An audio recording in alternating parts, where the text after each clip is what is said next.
Saturday night TV show. It's not a bad brand. Yeah. Uncensored. Very, very racy tonight. On the unpredictable. What does she say? Can you translate it for us? And always entertaining. And how can a country go from being led by William Wallace to Saturday nights from 6 p.m. only on GB News. the People's Channel? Britain's news channel. You're going to want to stay tuned, trust me.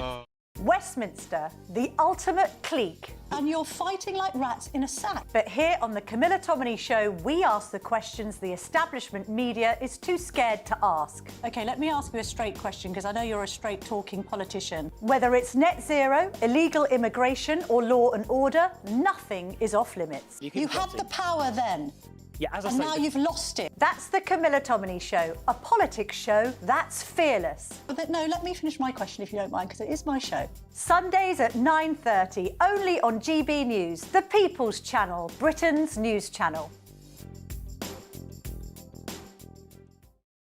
Westminster's full of talk, but out here, it's the real world. am I allowed to talk now? No, that's it. This is where it matters, real people and real lives. That's what politics is all about. In fact, has Trump made a good start? No. Straight answers, no spin, and just a couple of pints. How many fingers have I got up? About 10. So join me for Lee Anderson's Real World every Friday at 7 p.m. only on GB News. The People's Channel, Britain's news channel. From the school run to the home run, watch a new show for all of Britain. So he can say whatever he wants. A straight-talking show where all voices are heard. And, you know, when are we going to stop talking about smashing the gangs and actually do it? With the stories that matter from every part of our country. There's a bit of a crash landing there for your Chancellor. Bold, fearless and standing up for you. That's me, Martin Daubney, 3 p.m. till 6 p.m. weekdays, here only on GB News. The People's Channel, Britain's news channel. In the GB newsroom, we bring you the news as it happens. With our team of dedicated journalists across the UK, we're ready to keep you up to date with what's happening every half an hour, every single day. Bulletins here on GB News. The People's Channel, Britain's news channel. I'm Bev Turner. Thank you for joining us on GB News, the People's Channel, Britain's news channel.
Good morning. An unprecedented standoff between the Home Secretary and a Chief Constable as the under-fire officer refuses to resign despite admitting to lying in order to ban Israeli football fans from a game. Well, will pressure from Labour, the Conservatives and Reform UK be enough to bring an end to the saga facing West Midlands police force? Yes, a made-up football match ended up in a police report. Now it's triggered a national row. I'll bring you exactly what happened. The British Embassy in Iran closes as fears grow of a US strike on Tehran after the Islamic Republic called off the executions of protesters at the 11th hour. Been notified and pretty strongly, but we'll find out what that all means. But we've been told that the killing in Iran is stopping, and it's stopped, and it's stopping. Today is National Pothole Day, and campaigners are highlighting a £17 billion backlog in road repairs. The Health Secretary is hailing his NHS plan to cut waiting lists in areas with high unemployment a success. We'll talk to Wes Streeting in 45 minutes. And in sport this morning, the first leg of the Carabao Cup semi-final, Arsenal beat Chelsea 3-2, thanks to a couple of goalkeeping clangers. Hearts stays 6 points clear at the top of the Scottish Premiership, and the amateur tennis player that beat the world's best to win $1 million. There's a bit of sunshine for some of us today. Meanwhile, in the south and southeast, plenty of wet and windy weather. Join me later to find out what you're going to get. It's just gone 6 o'clock. I'm Stephen Dixon. I'm Ellie Costello, and this is GB News Breakfast.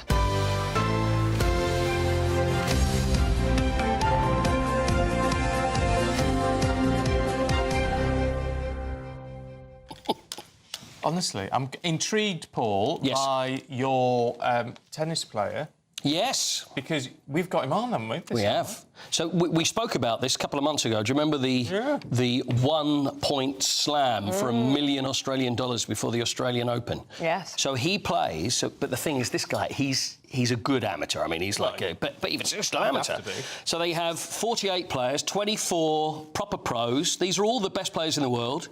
You've got some invited celebrities, you've got some amateur champions, and they all play just 1 point. So if you're a professional, you only get one serve. If you're an amateur, you get two, so like you normally would in a game. And it's just for 1 point. Anyway, this guy's gone through, and he's gone through and through. And beat Sinner, and then he's beaten other... But it's amazing. So he's ended up winning $1 million Australian dollars, so he's coming on very shortly, which is really exciting, because I love the idea of it, and it's... It could be any of us. It could be, but it makes tennis... It's a really exciting thing to do, and I think Wimbledon should think about doing something like that too. I think they should. I think it's great. It's a great idea. It really is a great idea. It's a heck of a prize. Not bad, is it? What is it in pounds? 400,000? Something about 400 grand. So it's nothing, is it, really? You know, not to be stiffed at. Certainly is. But the thing is, the pros, they could have won it too. But, you know, but he managed to win the whole thing. It's brilliant. Great. So we're talking to him at, what, about 6:30? About 6:30, yeah. Brilliant. All right, look forward to that. Yeah. Our main news this morning is the West Midlands Police Chief Constable responsible for banning Maccabi Tel Aviv fans from a match with Aston Villa last year. You remember the whole scandal. Anyway, he's refusing to quit despite a scathing report exposing lies linked to his decision. Well, our news presenter Sam Francis is here to explain. Morning to you, Sam.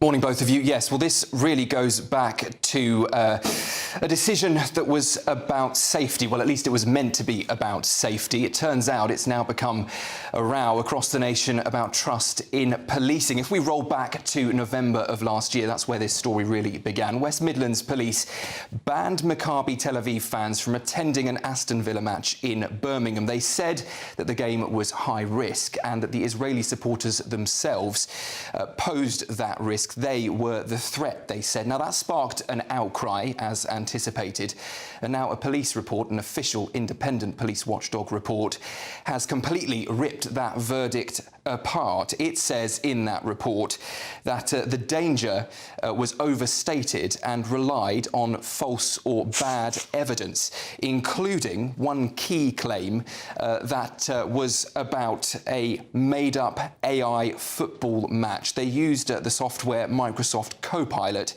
to compile some of the evidence in this report, and it turns out that match never even existed, but still appeared in an official police report about the risk of that game. Now, at the centre of all of this is this man here, Craig Guilford. He is the Chief Constable of West Midlands Police. Now, he's in a spot of bother this morning. Calls for him to go because a few days ago he was in Parliament answering questions from MPs, and he said AI wasn't used to gather any intelligence, something we now know is not the case. Indeed, it was. Here's what he had to say to MPs. The one assertion in relation to the West Ham is completely wrong.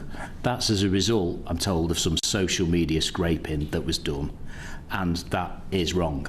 That was one element in a document which was 8 to 9 pages long. But I say very candidly, that element was wrong, but that element had no material impact on that document whatsoever. Well, watching on from Westminster, the Home Secretary Shabana Mahmood has called this report damning, saying it shows confirmation bias within the police force. She says the police only really looked for evidence that would justify the ban that she says they wanted to put in place all along anyway, and also told the Commons yesterday she has no confidence in Craig Guilford. The ultimate responsibility for the force's failure to discharge its duties on a matter of such national importance rests with the Chief Constable. And it is for that reason that I must declare today that the Chief Constable of West Midlands Police no longer has my confidence. Well, if he hasn't got the confidence of the Home Secretary, Sam, why hasn't he been sacked? Yeah, I mean, right now, it's quite simple. The Home Secretary just doesn't have the power to do that. The power to get rid of a Chief Constable lies with the Police Commissioner in the area, that is Simon Foster. He said he could get rid of Craig Guilford if he wanted to, but right now he's waiting for more reports and may make a decision later down the line. The Home Secretary, though, has said that the government is going to act to restore that power so the Home Secretary can remove, fire and get rid of any Chief Constables that they think need to go. When a Chief Constable is responsible for a damaging failure of leadership, the public rightly expect the Home Secretary to act, and I intend to restore their ability to do so. I can announce today that this government will soon reintroduce the Home Secretary's power to dismiss Chief Constables in light of significant or persistent failings. So, for now, Craig Guilford's job is definitely on the line at the minute. New reports still to come, the Home Secretary introducing those new powers. But right now, the story isn't quite over just yet. OK, Sam Francis, thank you very much. All right, let's talk to former special advisor for the Conservatives, Charlie Rowley. Charlie, morning to you. Good morning. I mean, this is becoming a shambles, frankly.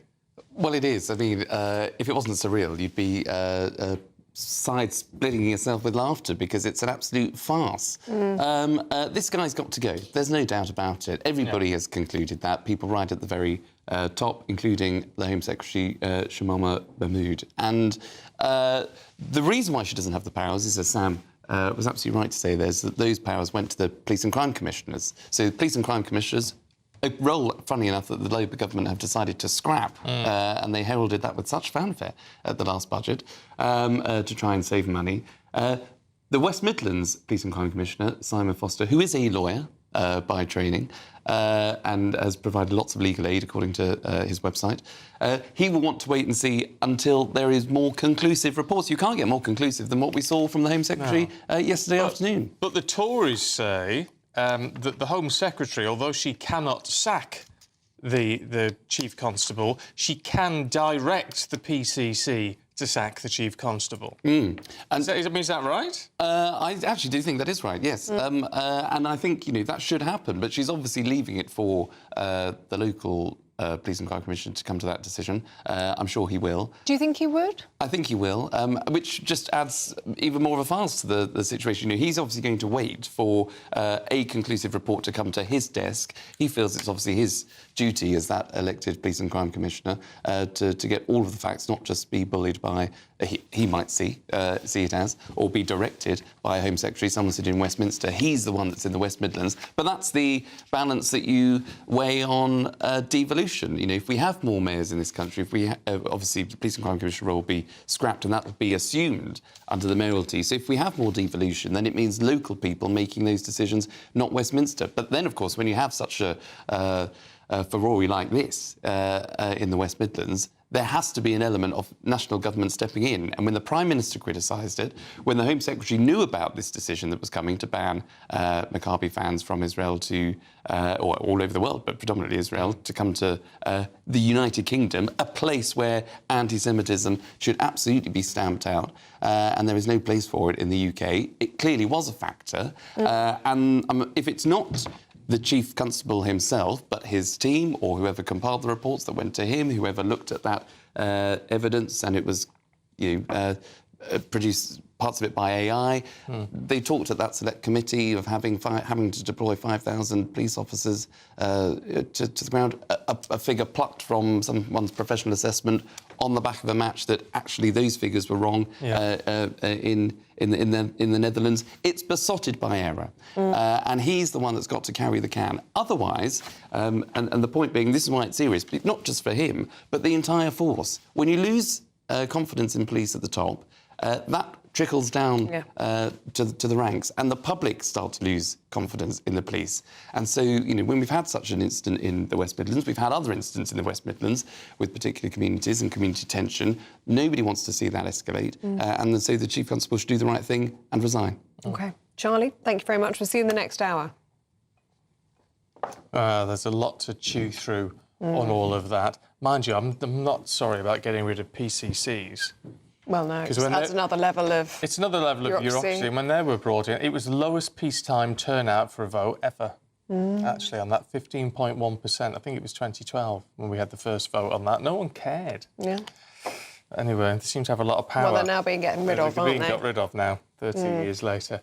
Anyway, keep your thoughts coming through, gbnews.com/yoursay. Now, 11 minutes past 6, just time to tell you about the Great British Giveaway now. £85,000 up for grabs. It's all tax-free as well.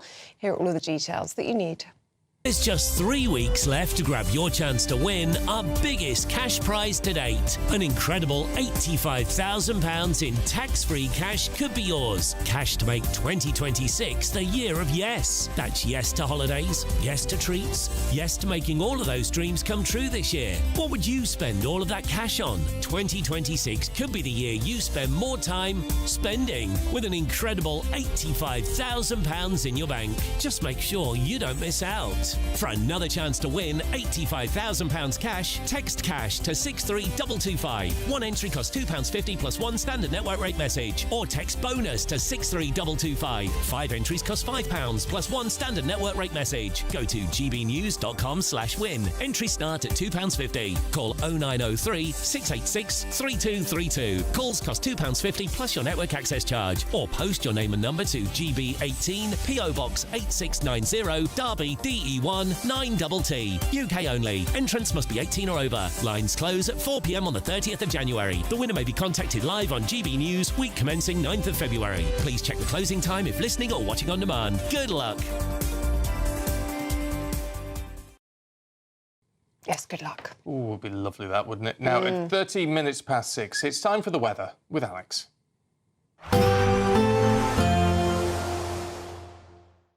Expect warm spells with the odd rude interruption. Box Boilers sponsors the weather on GB News.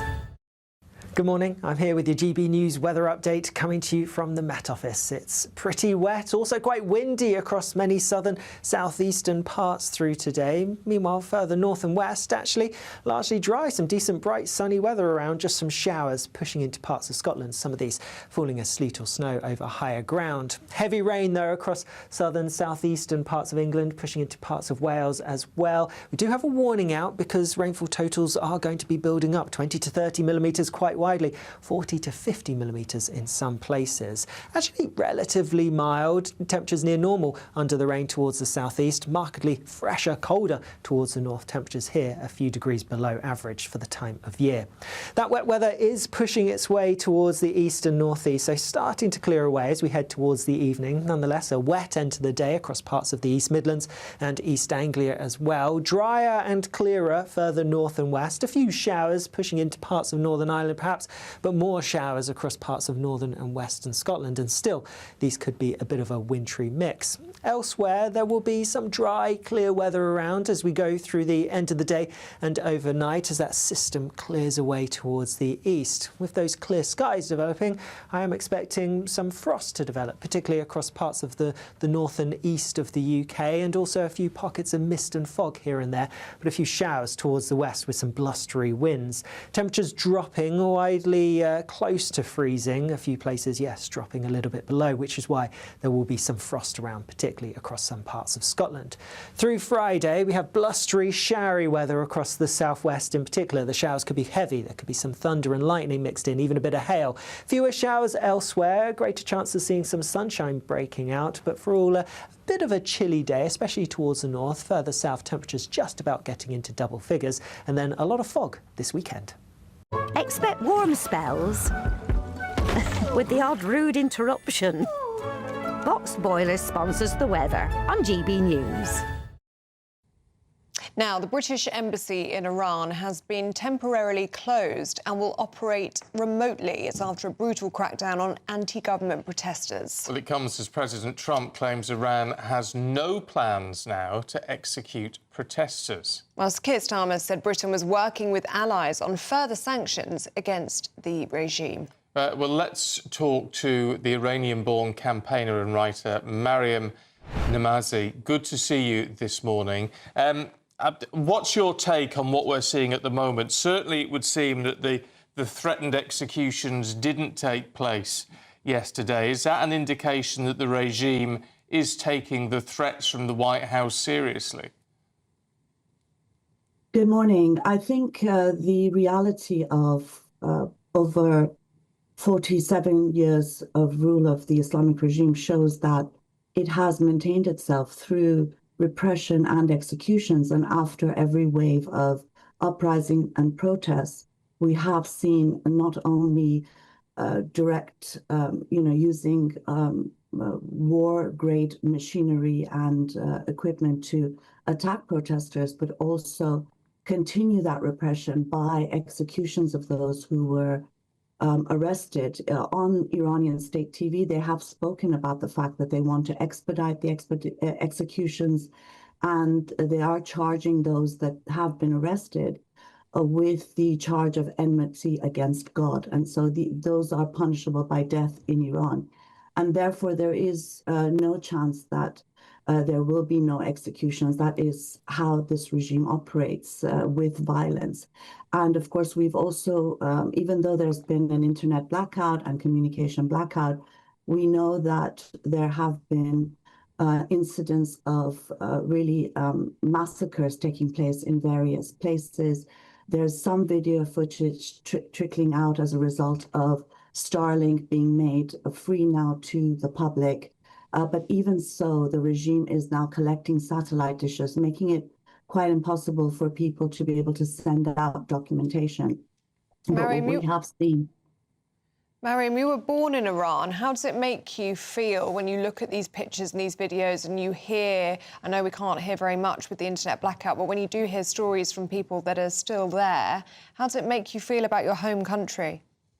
Well, I mean, it's obviously heartbreaking to watch the numbers killed over, many decades. I mean, Iran has been a dictatorship in one way or another for over 100 years now.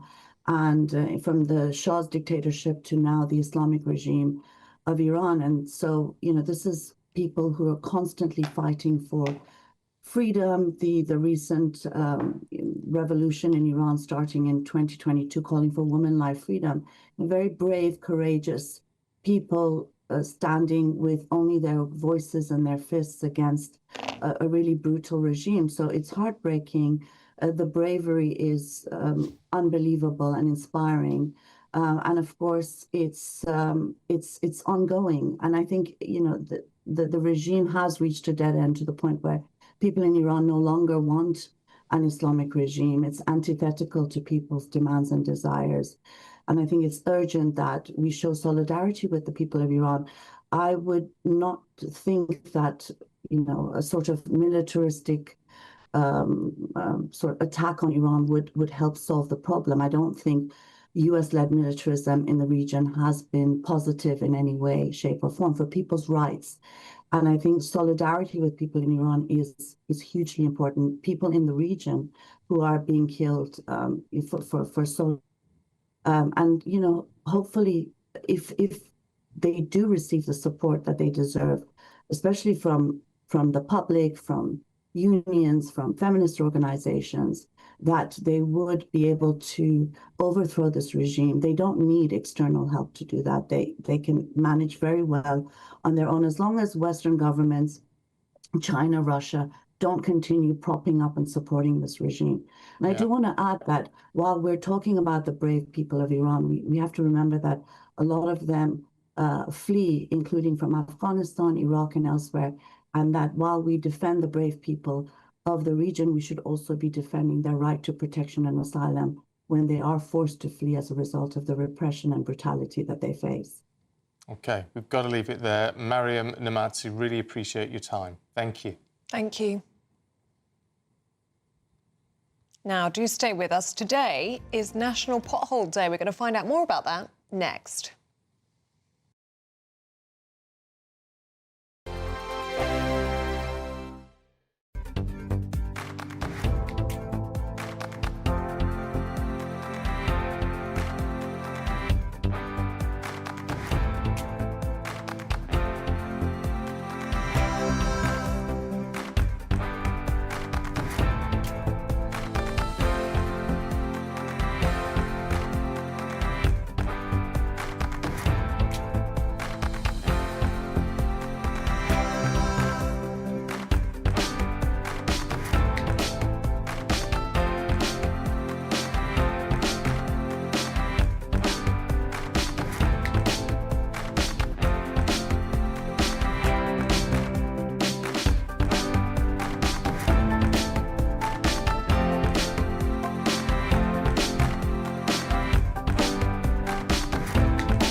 Bold. They are under no illusion. Ray. Are you a human trafficker? Boundless. I've had enough of the nonsense, and I'm not afraid to say it. Don't get this on the BBC. Every weeknight, I tear through the headlines. The smell of gasoline. Should we be worried about it? From Westminster madness to cultural war chaos. What I'm going to do now, they are throwing things out the cars. Get ready, Britain. Here we go. Patrick Christie's tonight, weeknights from 9 p.m, only on GB News, Britain's news channel. 5 hosts, 5 opinions, 5 fearless debates, 5 unfiltered takes on the day's news. 5 reasons not to be anywhere else on Saturday night. This is the Saturday 5. You got me good there. Britain's biggest Saturday night TV show. It's not a bad brand. Yeah. Uncensored. Very, very racy tonight on the unpredictable. What does she say? Can you translate it for us? And always entertaining. And how can a country go from being led by William Wallace to Saturday nights from 6 p.m. only on GB News, the People's Channel. Britain's news channel. You're going to want to stay tuned, trust me. Britain deserves a newsroom that puts the facts and your voice first. Well, and that's what you get on GB News. Lively debates, lively conversation. And we're not afraid to hold power to account. And each other. So join me, Andrew Pierce. And me, Miriam Cates, for Britain's Newsroom, weekdays from 9:30 on GB News.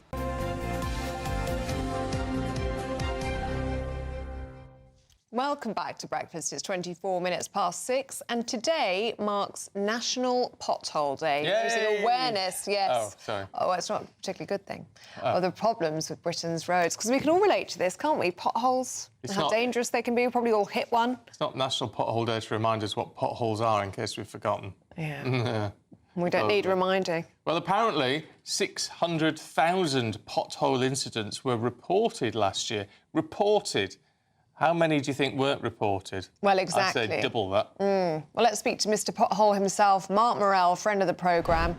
Good to see you this morning, Mark. And I'm very pleased to talk to you because I have a new pothole outside of my house. I spotted it about 2 days ago. I think it's appeared in the last week. And probably as a result of the cold snap that we had, that cold weather. So I'm sure lots of people are relating to this up and down the country. Yeah, you're quite right. Hopefully you've reported it to a local authority. Well, I haven't. I was going to ask you what to do. Right. Oh, well. If you don't want to name the authority, fair enough. But normally online they've got a system you can report them, and if it's really bad, they've got an emergency contact number. But there is a national reporting system called Fix My Street that you can report it on as well. That's very useful. We'll do that. With regards to the breakdowns and call-outs, it's estimated 1 in 4 drivers hits a pothole every month. So it's well understated in terms of the amount of things there. But National Pothole Day is really a day to celebrate failure of this country to maintain its roads. Let me give you some figures, and this is the key thing. The rate of deterioration is accelerating. Over the last 25 years, the backlog has grown by an average of £530 million. In the last 5 years, it's increased by £1.2 billion. So the network is deteriorating faster than anything's being done to maintain it. On average, from 2020 to 2024, government put in £1.3 billion to local authorities for maintenance. Labour government have increased it by another £300 million. But when you can see the decline in the network at the rate I've just said, it's going to do very little. When you have ministers and government talking about potholes and the money they're funding, they never mention about the massive backlog that's growing at the rate that I've just said. They don't seem to want to address it. The answer to this is to resurface our roads and put money in. And as Stephen knows, I've been banging this drum for so long. Yeah, well, yeah, but then it's, as I know you said, because we talked to you only at the weekend, you know, we start looking at all of that. I mean, the national bill, as it currently stands, would be something like £17 billion, wouldn't it? Yeah, and I think that's slightly understated as well, but that's just for carriageways in England and Wales. There's a massive backlog in bridge maintenance, drainage, the whole thing that makes a highway work, because drainage affects the amount of potholes, because if the water isn't clearing off the road, it causes a problem. And yes, the bad weather attacks roads that ain't been maintained well. You know, a well-maintained road doesn't get affected nowhere near as much as a badly maintained road. So there is an answer to all of this. It's just government and political will. And, you know, when you think road users are paying in excess of £50 billion in all forms of taxation, and, you know, they're actually putting out £1.3 billion or £1.6 billion this year.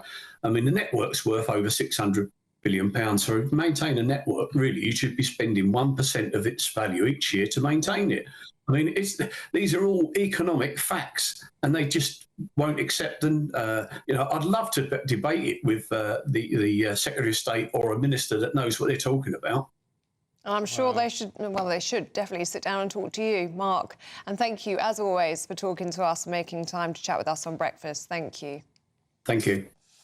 It just makes your blood boil, doesn't it? Because, I mean, I've been talking to Mr. Pothole for, I don't know, probably years now. 20 years or something. And the situation, as he said, is getting worse. But then again, where do we find the money from? Well, it's something everyone can relate to, and it's a problem that's affecting the entire country. It is damaging our cars and all the rest of it. Yeah, and it's dangerous as well. It can take lives, can't it? If you hit a pothole. Very bad for cyclists. Yeah, very bad. Anyway, let us know what you think. gbnews.com/you'll say. Now, at 29 minutes past 6, here's a moment an amateur tennis player topped the world number 2 to win $1 million Australian dollars.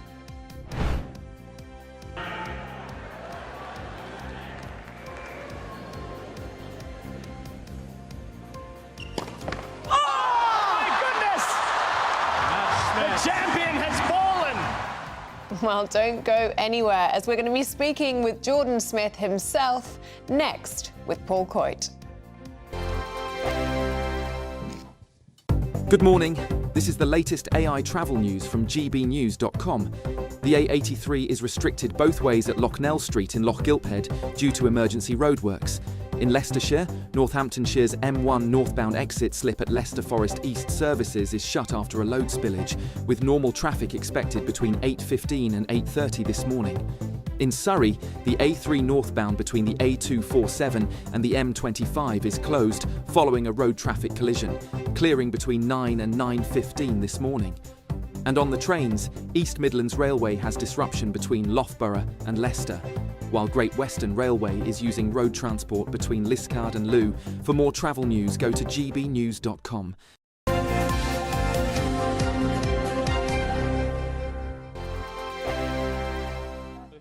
I'm Michelle Dewberry, this is Jubes & Co with you.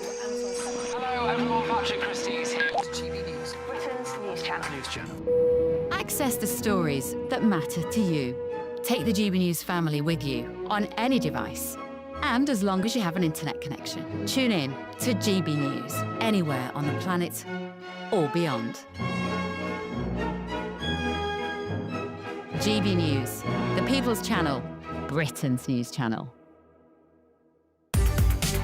From the school run to the home run, watch a new show for all of Britain. So he can say whatever he wants. A straight-talking show where all voices are heard.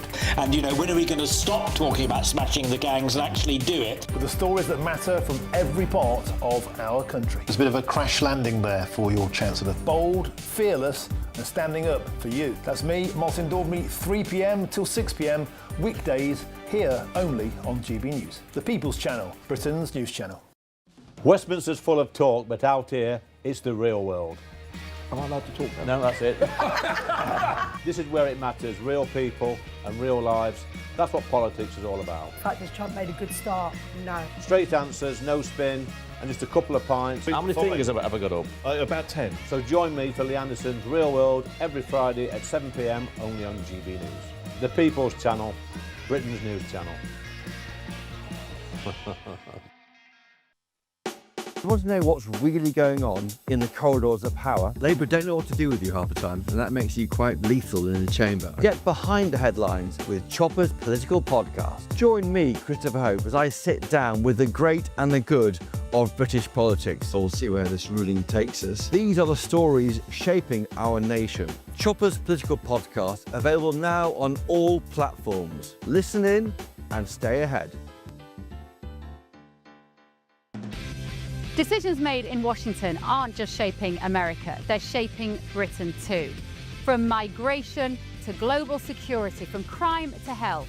Whatever happens in the White House today will be felt in your town or city tomorrow. That's why The Late Show is live from Washington, D.C. Cutting through the politics to show you what it all means for Britain. The Late Show live every night at midnight. Only on GB News, Britain's news channel.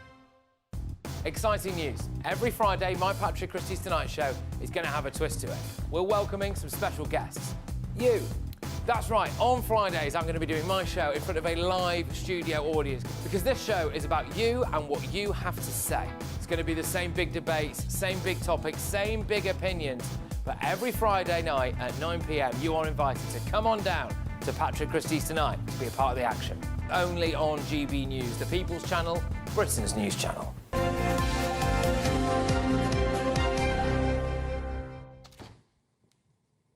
Lots of you getting in touch this morning. We are going to share some throughout the programme. We are, but if you want to get in touch, why not become a friend of GB News, which is absolutely free? Yes, for a limited time, you could win one of 50,000 bumper stickers. You can't win all 50,000, but you could win one, just like this one we're about to show you. Take a look. Becoming a friend of GB News is free. It lets you have your say and be part of our shows every day on TV and radio. Plus, if you sign up by January 31st, you could win one of 50,000 limited edition GB News bumper stickers. To become a friend and for your chance to win, go to gbnews.com/bumper sticker now or scan the QR code on screen. 18 plus UK only. Full T&Cs at gbnews.com/terms of use. Right. Should we have a look at the sport? Paul Coyte's here with, frankly, the best story in the world. It's brilliant. The one-point slam at the Australian Open, which starts on Sunday. So this idea where 48 players would play against each other, 1 point. Only play 1 point, but 24 of the world's greatest players are also involved in it. There's amateurs, there's celebrities, and one person would win it. Now, the person that won it, his name's Jordan Smith, and he's an amateur tennis player. And this, let's see the action here from last night. So here we are. So there we are. Now, this is the first game against Laura Pigossi.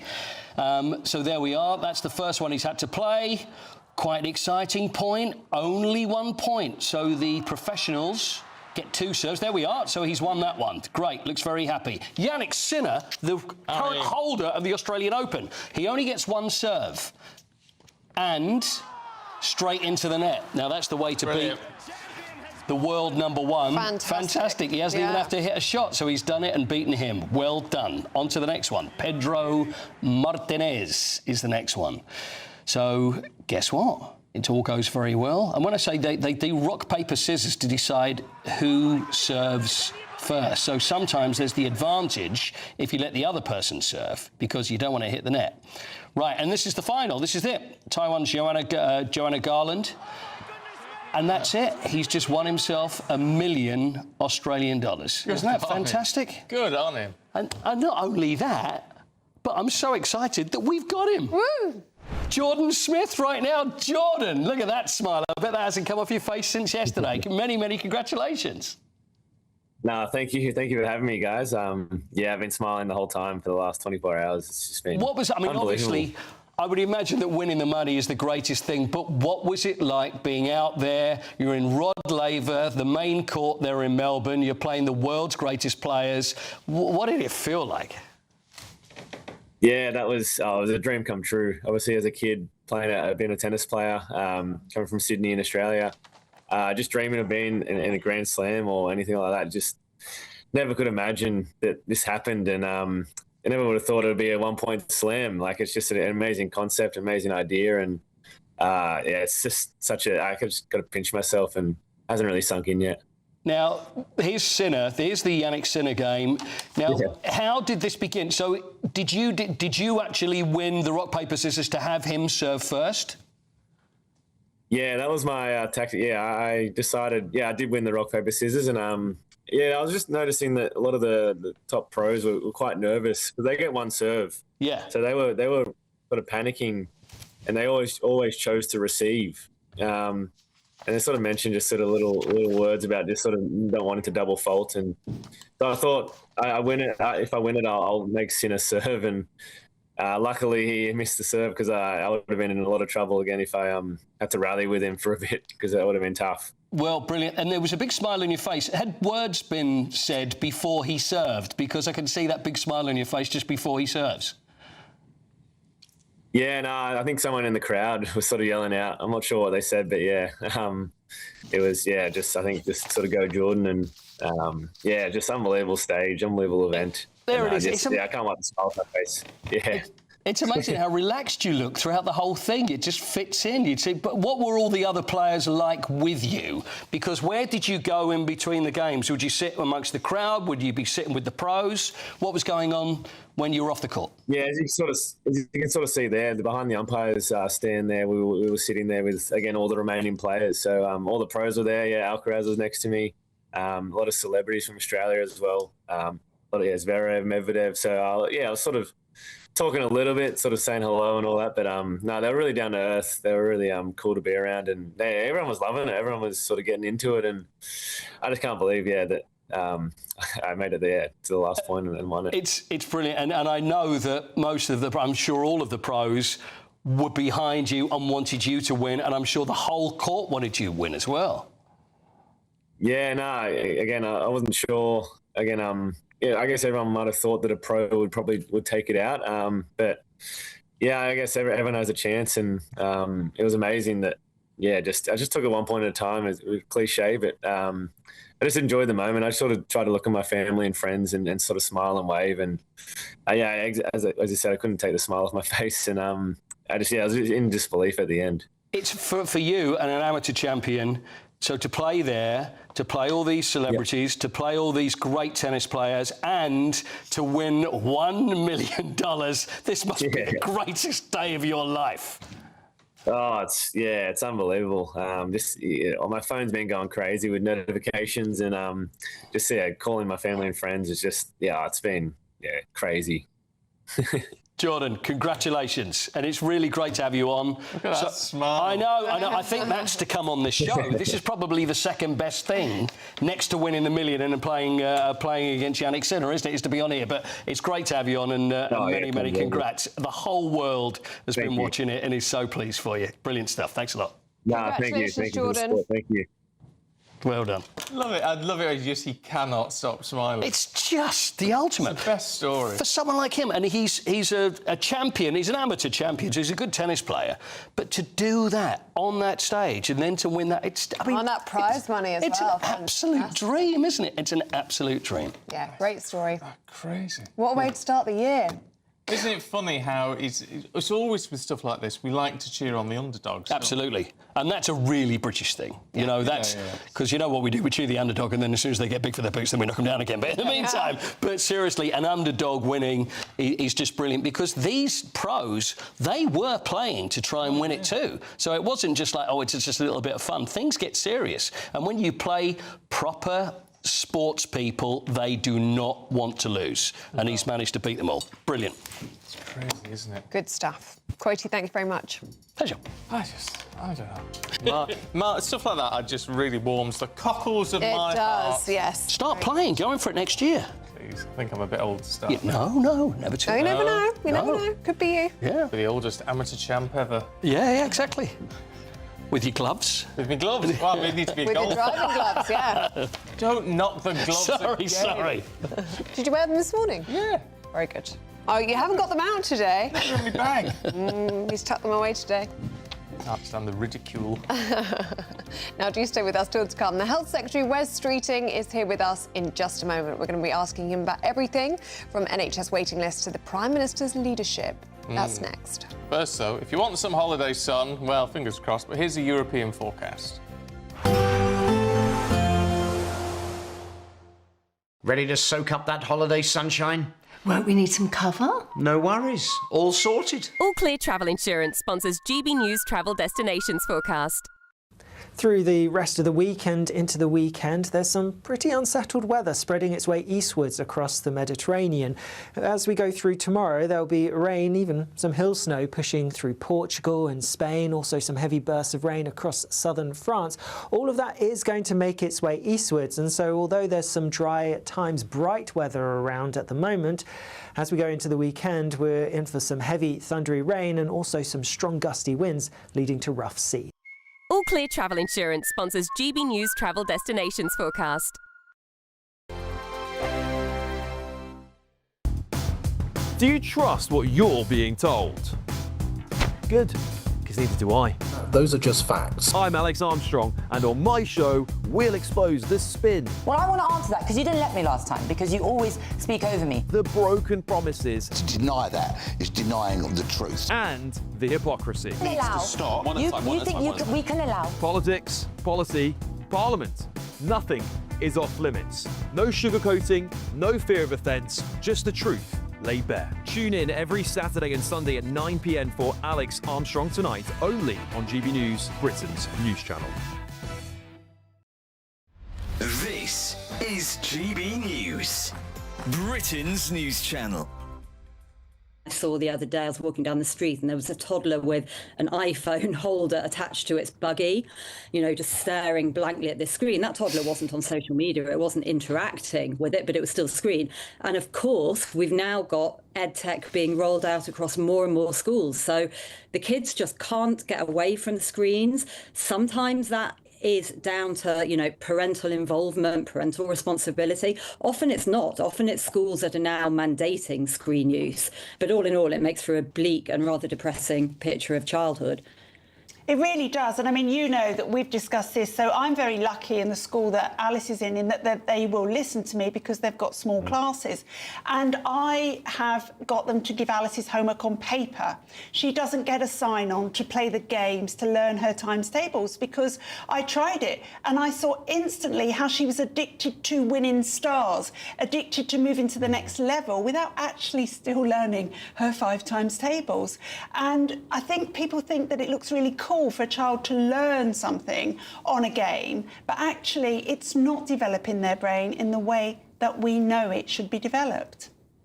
No, I mean, the evidence is relatively clear on this now, that certainly for primary kids and by and large for secondary kids, the evidence base that would show, you know, net benefit is it better or is it worse in pure educational attainment terms for kids to learn on screens versus old school pen and paper.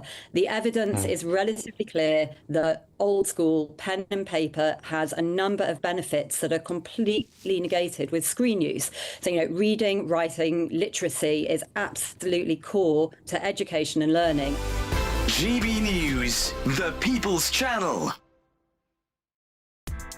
Join me, Nana Okwir, for an informative, interactive news programme with a difference It's fun. No, he didn't say that, Dave. I'm so surprised. I think there's an element of truth to that. Join me from 3 p.m. every weekend, only on GB News, Britain's news channel.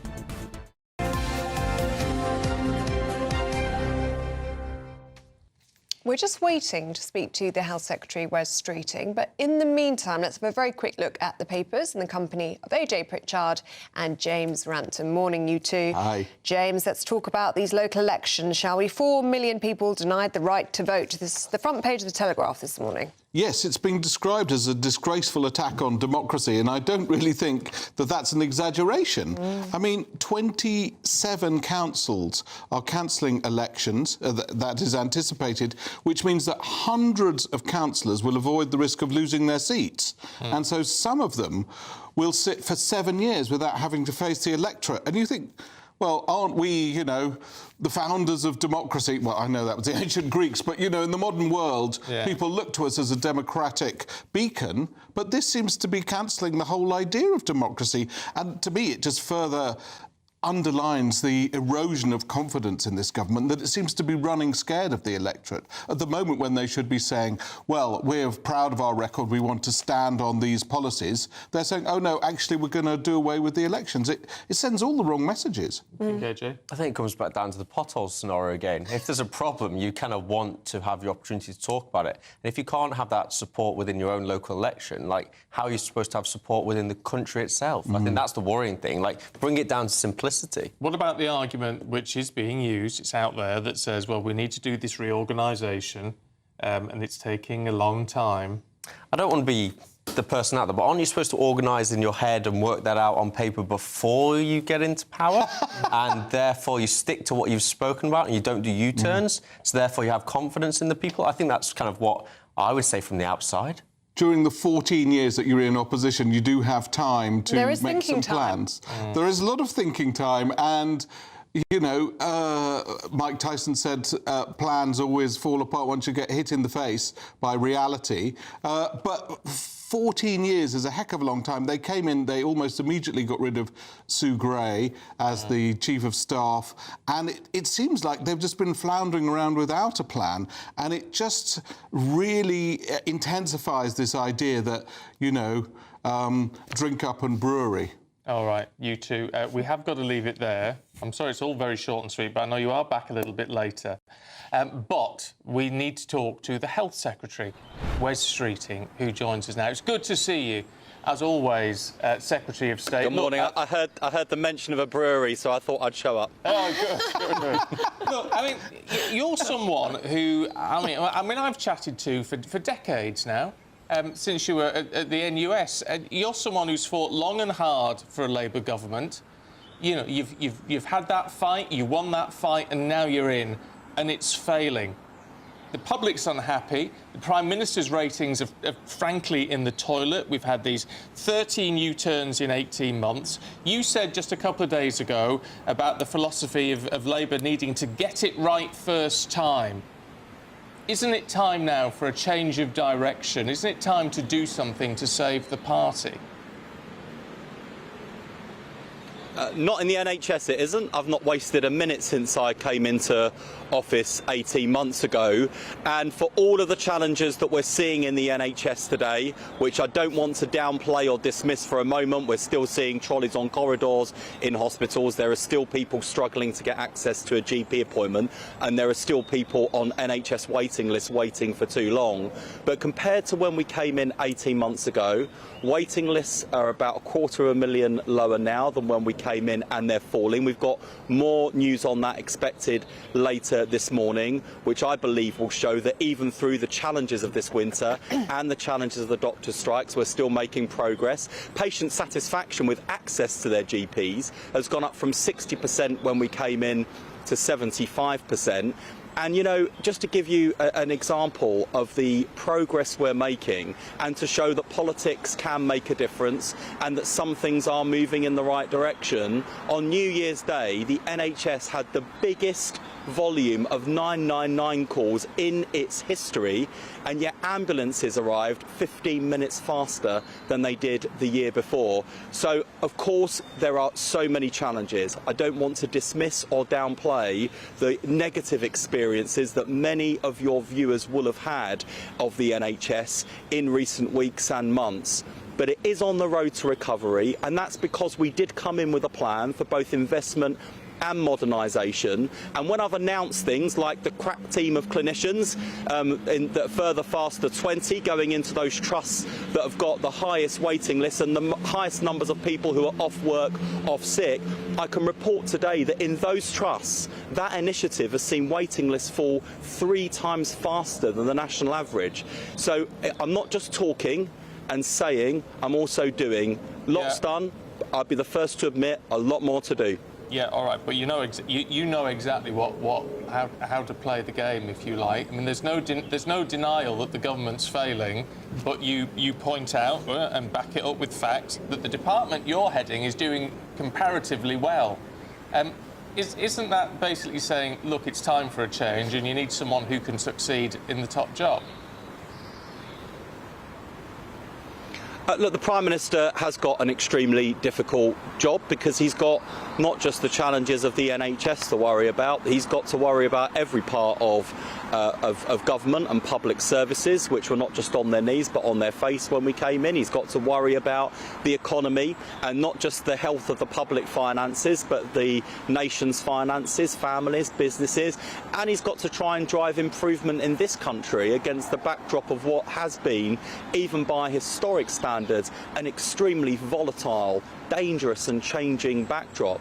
But, you know, this is a guy who goes abroad, delivers for this country abroad, not just in terms of foreign policy, but the actions he takes and the leadership he shows abroad, delivering here at home. Ask the workers at Jaguar Land Rover or the shipbuilders on the Clyde or in Barrow. The things that he's negotiated abroad have delivered jobs and security for us here at home. And the Prime Minister, if he was stood here, would say very much the same thing. This government has achieved big things in its first 18 months, but there is a lot more to do. And yes, mistakes, we've made a few. I dare say we'll make mistakes in the future too. The important thing is that when we make them, we learn from them. That when people point out that we've got something wrong, that if we think they're making the right argument and they've got it right, well then we need to put it right. And I'd much rather see that approach than the sort of sometimes the stubborn refusal to admit, to hold your hands up and say, do you know what, actually I got that wrong. I'm going to change course. I don't think that's a bad thing. The worst thing would be if we made mistakes, people pointed it out and we thought, well, we can't change that now. You know, we'll want to spare our political blushes instead of doing the right thing. Mr Streeting, extraordinary scenes yesterday with the Home Secretary Shabana Mahmood saying she had lost confidence in the West Midlands Police Chief Constable Craig Guildford. This is after this damning report that found that the force fabricated and retrofitted exaggerated and untrue evidence in order to justify the ban on Maccabi Tel Aviv fans, made misleading public statements and failed to engage with the Jewish community. So the Home Secretary has lost confidence in him. Everybody is calling on him to go, and yet Labour's West Midlands Police Crime and Commissioner has chosen not to sack him. Why not? I think in the case of the Police and Crime Commissioner, he's got a process that he needs to follow. To be honest, I think the thing that has shocked me over and above everything else is that having been found out misleading Parliament, misleading the country, and having had the Home Secretary, his boss, and one of his local MPs say she has lost confidence in him, I don't know why he has not had the integrity or the shame to resign. I find that extraordinary, actually, and I don't think anyone would have expected it. I genuinely thought when the Home Secretary stood up and laid out all the facts, as many brilliant journalists have exposed, I genuinely thought that she would also be announcing that she had received his resignation, or the Police and Crime Commissioner had received his resignation. Because I'll tell you what, if I'd been in that position, I suspect many of your viewers have been in that position. That's what any of us would have done. I don't expect people in public office or in public service to be infallible. I don't expect them to be perfect. I do expect them to be honest, and I do expect them to uphold high standards, and I do expect them, when they've fallen so woefully short, to do the right thing and resign. And I am shocked he is still in post today. I would be surprised if he's still in post by the end of the day. Well, I think a lot of people would agree with you on that, but as we say, he hasn't gone yet. So as a result, people are saying, as the Tories are saying today, under Section 40 of the Police Act 1996, Shabana Mahmood, she may not have the power to sack him, but she has the power to direct the PCC to sack him. So why hasn't she? Well, as I say, the Police and Crime Commissioner has got a process to follow. And as for the Home Secretary, this is why she is getting rid of Police and Crime Commissioners and why she is taking back the power through changes to the law so that the Home Secretary, Shabana, and her successors in future decades and years will be able to do the right thing on behalf of the public. But I would urge the Chief Constable this morning to search his conscience, to act with integrity, and at this stage, even at this late stage, to do the right thing. Can I ask you about the local elections? It seems as though at least 27 councils are going to postpone elections, meaning that 4 million people are denied the right to vote. It's being described as a disgraceful attack on democracy, and it's hard not to reach that conclusion. Are you running scared of the electorate? No, and look, I understand why people scrutinise a decision like this, because the right to vote is a fundamental one, and any delays should always be done as a last resort and need to be justified to the electorate, because we don't want to set precedents for abuse of our democracy in the future. Bear in mind, we are having a big local government reorganisation. Some of those councils where they've opted not to call elections are those that are actually just being abolished, so it doesn't make much sense to go through the cost, the expense of electing people to a body that will no longer exist. And councils that are choosing not to go ahead with election and setting out why to their own communities come from a range of political parties as well, so this isn't a party political thing. Yeah, I mean, the point is, though, it's all about disillusionment, isn't it? And whatever the justification, the point is the British people, at a time when they are, and you only have to look at the polls and the ratings, people are quite unhappy at the moment, and May was seen as a point for some people at least to have their voice heard in all of this. The fact that that is being denied them does increase that sense of disillusionment in the government, doesn't it? I mean, you're shooting yourselves in the foot. Well, bear in mind a couple of things.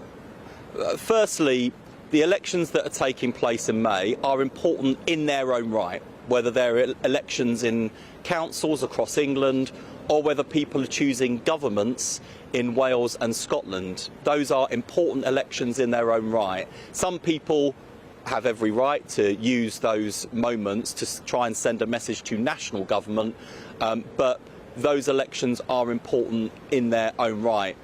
The second thing I'd say is to your point about disillusionment, because I think this is a real thing in our country at the moment, and please don't think that politicians like me are immune from criticism or indifferent to it or have our fingers in our ears. In fact, I'm out knocking on doors every single week in my own constituency, and not when there are elections on either. I go out week on week to listen to people and to have face-to-face conversations with people about how things are going. It is so important for all of the challenges and wherever people sit on the political spectrum, not to allow the challenges that we see or mistakes that are made to allow disillusionment to slip into fatalism and this sense that things can't get better. That voting doesn't change anything and politics can't make a difference. We're seeing that in our National Health Service now, a real difference being made. The NHS on the road to recovery because we're doing the things that people voted for. It won't all be plain sailing. I will make mistakes. There will be bumps in the road along the way, but the NHS is moving in the right direction, and I don't want to let people down. That's why I came into politics, to make a real difference. So by all means, hold us to account. You definitely do that on GB News. By all means, you, the voters, express your views at the ballot box. I'll obviously be encouraging people to vote Labour across the country in May, but there's a really fundamental message to everyone, which is to use your vote. Voting does make a difference, and if you're in any doubt about that and the freedom and liberty we enjoy in this country, look at what's happening on the streets of Iran right now, and people fighting and dying in pursuit of the very freedoms that we enjoy and sometimes take for granted. OK, Secretary of State Wes Streeting, thank you very much for your time on GB News Breakfast. Thank you.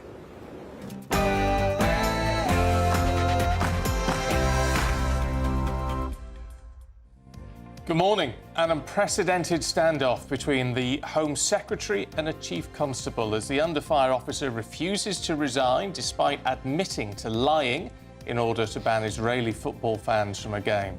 Well, speaking to the Health Secretary, Wes Streeting, just moments ago, he told us he's shocked that Craig Guildford is still in post. Yes, an AI row banned football supporters and a police chief now fighting for his job.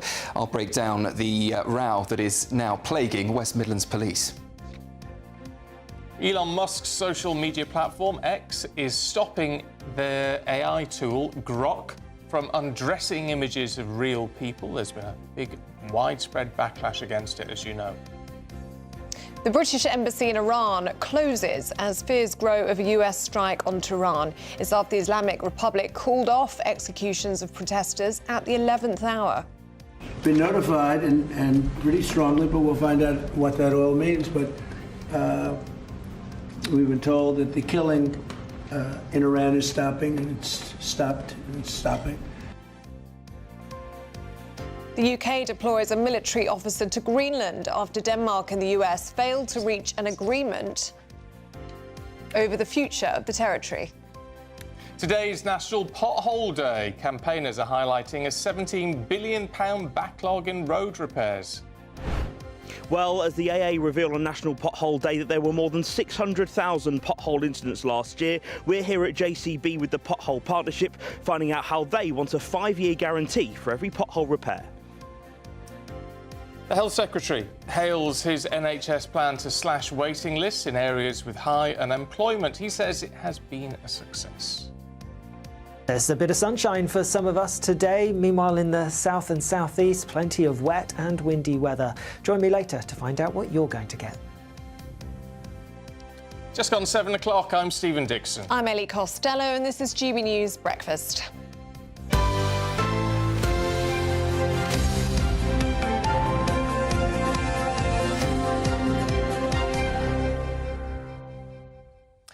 Right, we're going to kick straight off with that situation with West Midlands Police Chief Constable. The one who was responsible for banning Maccabi Tel Aviv fans from the match with Aston Villa last year. Now, that's all been thrown into question, of course. I mean, that's been happening for a long time. But he's now refusing to quit, despite this new report exposing lies linked to his decision. Well, our news presenter Sam Francis is here to explain for us this morning. Morning to you, Sam. Morning to you both. Yeah, it really is quite a remarkable story. It all goes back to a decision about safety. At least it was meant to be about safety. Now, though, it has turned into a full-blown national crisis about trust in policing. Now, let me take you back to November last year when the story really started to gain momentum. West Midlands Police banned fans from attending and travelling to an Aston Villa match in Birmingham, saying that that game was high risk and that the Israeli supporters for Maccabi Tel Aviv were themselves the main threat. That, of course, sparked an outcry, and now police watchdogs have reported that plan to ban supporters was completely wrong. Now, in that report, police overstated the danger of that threat and used bad intelligence, including one key case that we now know was completely made up by artificial intelligence. Now, that included a match supposedly between Maccabi Tel Aviv and West Ham, they say, that in fact never even took place. They used that fake match to suggest that Maccabi Tel Aviv fans would be problematic. We now know that was not the case. It was indeed just an AI hallucination in that police report and was in fact added to an official police risk assessment ahead of the game that didn't end up allowing fans to attend. At the centre of this is this man. He is the Chief Constable of West Midlands Police. He's in trouble this morning and at risk of losing his job. The Health Secretary's moments. He thinks Craig Guilford could be gone by the end of the day. He had told MPs that AI wasn't used to gather intelligence. We now know that wasn't the case. Here's what he had to say to MPs a few days ago. The one assertion in relation to the West Ham is completely wrong. That's as a result, I'm told, of some social media scraping that was done, and that is wrong. That was one element in a document which was 8 to 9 pages long. But I say very candidly, that element was wrong, but that element had no material impact on that document whatsoever. Well, in response to all of this, the Home Secretary has said that the findings in this report are damning and show confirmation bias from West Midlands Police. She also says she has lost confidence in Craig Guilford as Police Crime Commissioner. The ultimate responsibility for the force's failure to discharge its duties on a matter of such national importance rests with the Chief Constable. And it is for that reason that I must declare today that the Chief Constable of West Midlands Police no longer has my confidence. So, Sam, no confidence from the Home Secretary. So why is he still in post? Yeah, it is a question everybody seems to be asking this morning. Quite simply, the Home Secretary doesn't have the powers to be able to remove him. The power to get rid of a police crime commissioner lies with the local police commissioner, Simon Foster, to remove him. He said he may well get rid of Craig Guilford, but not yet. He wants to see further reports. That isn't stopping the government, though. Just yesterday, Shabana Mahmood said she will reintroduce those powers so that the Home Secretary can remove him. When a Chief Constable is responsible for a damaging failure of leadership, the public rightly expect the Home Secretary to act, and I intend to restore their ability to do so. I can announce today that this government will soon reintroduce the Home Secretary's power to dismiss Chief Constables in light of significant or persistent failings. You may have noticed I've been mentioning that Craig Guilford is a crime commissioner. He is, of course, police chief at West Midlands Police. For now, his job really is on the line. Time is ticking. Will he still be in post by the end of the day? Stay to find out. Sam, thanks very much indeed. Well, joining us now is former Metropolitan Police Detective Peter Blexley. Morning to you, Peter. Why is Craig Guilford still in his post? Because he's a coward. Craig Guilford, Chief Constable of West Midlands Police, caved in to the tyranny of a Muslim mob rule. He knew that Muslim gang attack Maccabi Tel Aviv Jewish supporters if they came to Birmingham for the Aston Villa match. He then orchestrated a set of circumstances and reports, which then led in turn to him going in front of a parliamentary committee and lying. It is absolutely beyond comprehension of any reasonable, decent human being that as we sit here speaking this morning, Craig Guilford is still drawing his huge salary. It does seem shocking as well, Peter, frankly. I mean, whatever his reasons for deciding not to bite the bullet at the moment, what is PCC is doing, his commissioner, it seems very odd when everyone seems to have lost faith in him, but the PCC is saying, well, I need to weigh it all up. Well, seeing as I'm talking about cowardice this morning, it's very appropriate that we talk about Simon Foster, the Police and Crime Commissioner for the West Midlands Police, the man who could sack Craig Guilford, could have sacked him yesterday, didn't, bottled it. let's have a little look at Mr. Foster, a former Jeremy Corbyn fan, a former supporter and member of Momentum, somebody who has clearly got far, far left lunatic thinking, and he has not stood up and done the right thing and sacked a chief constable who, I make no apologies for repeating, bowed down, cowered to the threat of Muslim mob rule. OK, Peter Bleksley, we're out of time with you this morning, but thank you very much for joining us on GB News Breakfast. I suppose we should say that the PCC is, entitled to hold whatever political views he wants. It does raise into question, I think. Let's put this to Charlie Rowley, who's just come in the studio to discuss the political side of this. I think it does raise into question the idea, and it was a Tory move, or a Tory Lib Dem move, back in 2012, to bring in PCCs, in effect, politicise that aspect of police control. Yeah, and that was the criticism, I think, at the early stages. That's why the turnout in those elections were always particularly low, as you talked about in the first hour. But I think there is a case, and I still think there is, to an extent, a case where you have public services, whether it's where people don't complain, actually, about, for example, your paramedics. They don't complain about the health service too much. You have a whole complaint system for the health service if you've got an issue there. People don't complain about your firefighter taking, the brave approach to getting that cat down from the tree, or even more seriously, getting someone out of a car accident or fighting a fire. People don't complain about that so much, obviously, but they do care about policing. They do care about the crime that goes up in this country, whether it's shoplifting, whether it's about local issues. So the whole point of police and crime commissioners was to be that champion for your local community, to hold the chief constable in cases like this, when things go horribly, horribly wrong. Someone has to be there as the champion for victims, champions for local communities, to hold those police chiefs to account. And they therefore have the power to hire and fire the chief constable. So when things go very, very wrong, in the case like banning Maccabi fans coming to the UK because of completely false information that the police have tried to stand behind, that's when clearly the Police and Crime Commissioner should be that campaigner, that vocal voice, that authority in the local area to move and do the right thing.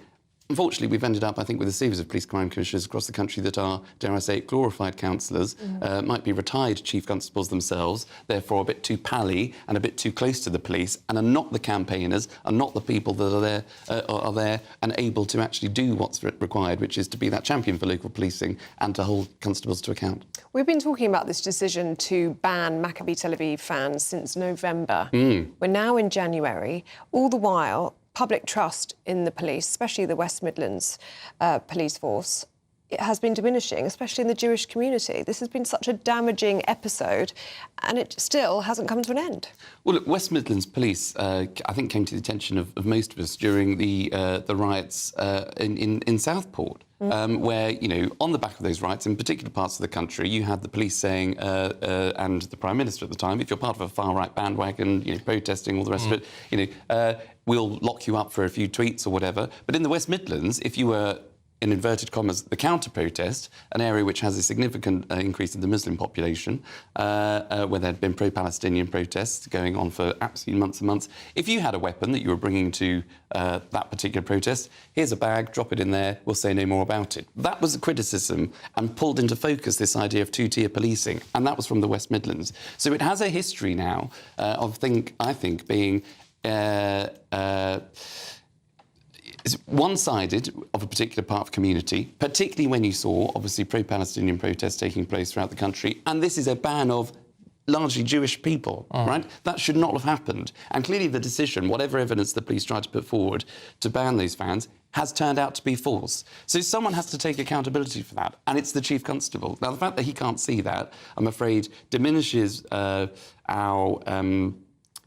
respect for the police, it diminishes our confidence and our trust, and I'm afraid, and I do agree with the Health Secretary, that was a brilliant interview, by the way, you had him for a good chunk of time, and I agree with him that I would be surprised if he's here by the end of the day. Well, yeah. I mean, we were saying that yesterday, though, weren't we? I wouldn't be surprised if he's still here, but, he shouldn't be here by the end of the day. No, he shouldn't be. No, he shouldn't be. All right, Charlie, thanks very much indeed. Appreciate it. It's... And do you know what really annoys me about stories like this? Because it does damage the police, it does damage the image of the police, and 99% of those officers up and down the land, that thin blue line, are good, decent, honest, hard-working people who put themselves in danger to protect all of us. And, of course, they get the stick for it all when they're... I mean, they've got to follow orders, they've got to do as they're told, but they get the stick for it, and yet...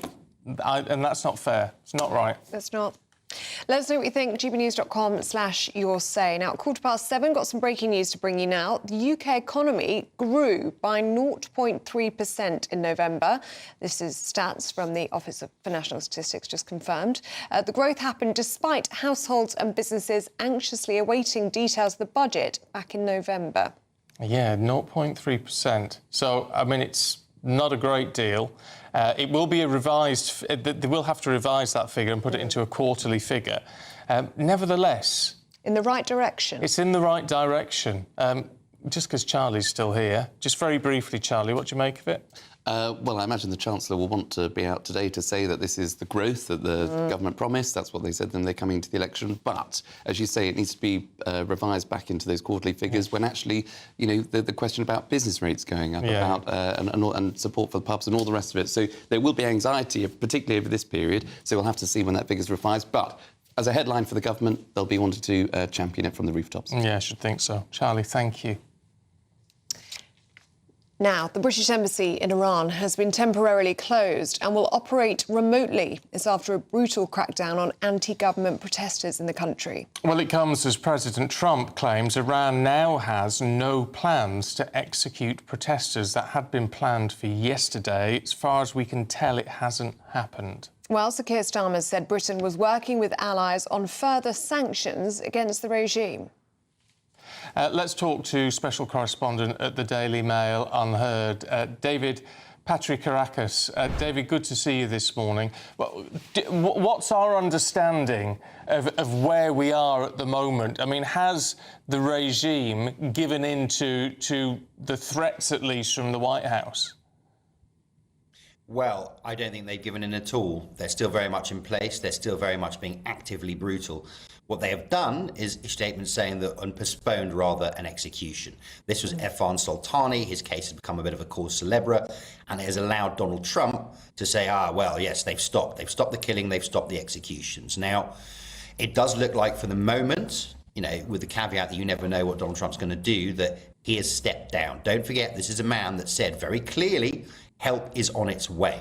Now, I very much hope that what we're not seeing is echoes of what happened in 1991, when George Bush, the father of George W., urged the country's Shia population to rise up against Saddam Hussein. They did, and then he left them there, hanging out to dry.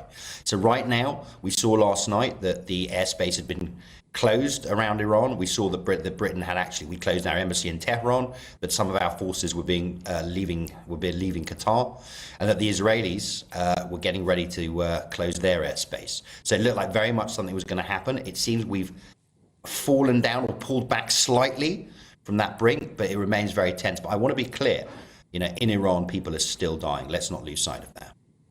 Do you feel, David, as though military action is imminent? Also worth reflecting that US and UK military personnel were taken off an airbase in Qatar yesterday as well. Yeah, as I said, look, we simply don't know. It does seem to me that there's been some kind of recalculation behind the scenes, that perhaps now is not the right time. This is a very, very tricky situation, right? People have to understand it. It's not enough that the regime falls. It must be replaced by something that isn't, you know, measurably worse. So we just don't know. But Donald Trump made a promise. Now, if they've held back from executing Arfan Soltani, that is a symbol. Bear in mind, there are no direct contact between the United States and Iran. So they work with back channels, messaging, interlocutors like Britain, but also signaling. That's a signal that they've heard Donald Trump. I imagine they're betting on the fact that that's enough to hold him back for the moment at least. This is a man who is completely whimsical, and a man who, let's be honest, says lots of stuff he never does, but he's also very, very concerned about his face, his honour, and looking tough. If they've given him enough to pull back from the brink for now, then they brought a temporary respite. But I repeat, This is very much an ongoing story. The Mullahs have not suddenly become peaceful. Just very briefly, David, I mean, we were talking to Mariam Namazi in the last hour, who's a well-known Iranian activist, and she was saying, actually, military action from Trump is not what they want to see. They just want support to help them change it from within. Well, I mean, she says that. There are a lot of people who will say otherwise. Look, the problem is, I think Iranians have been trying to change it from within for decades now, at least en masse since 2009. They can't do it. The regime still has the monopoly of violence. And the regime, look, if the regime was basically competent, maybe people could deal with the oppressors. It's not even competent. It's economically incompetent. It's politically incompetent. It can't run the cities properly. Iran, they're saying, might have to leave. People have to leave Tehran as the capital because of drought. This is a pathological and incompetent regime, and the Iranians want it gone, and I don't blame them. OK. David Patrikarakos, thanks very much indeed. Thank you. Now, at 7:20, some more breaking news to bring you now. And the water regulator, Ofwat, has announced it is opening an investigation into South East Water. It's after 30,000 households across Sussex and Kent were left without running water for 5 days or more. We'll be staying across the latest on that for you this morning on GB News Breakfast. Yeah, I mean, it's a dreadful situation, but they've also said, haven't they, they need, really ideally, they want people to pay more in their bills. Yeah, well, that's what it's to cover the. I mean, really. I mean, what a thing to say at this time. Anyway, because as Ellie says, we'll keep across the latest on that. In the meantime, let's have a look at the weather.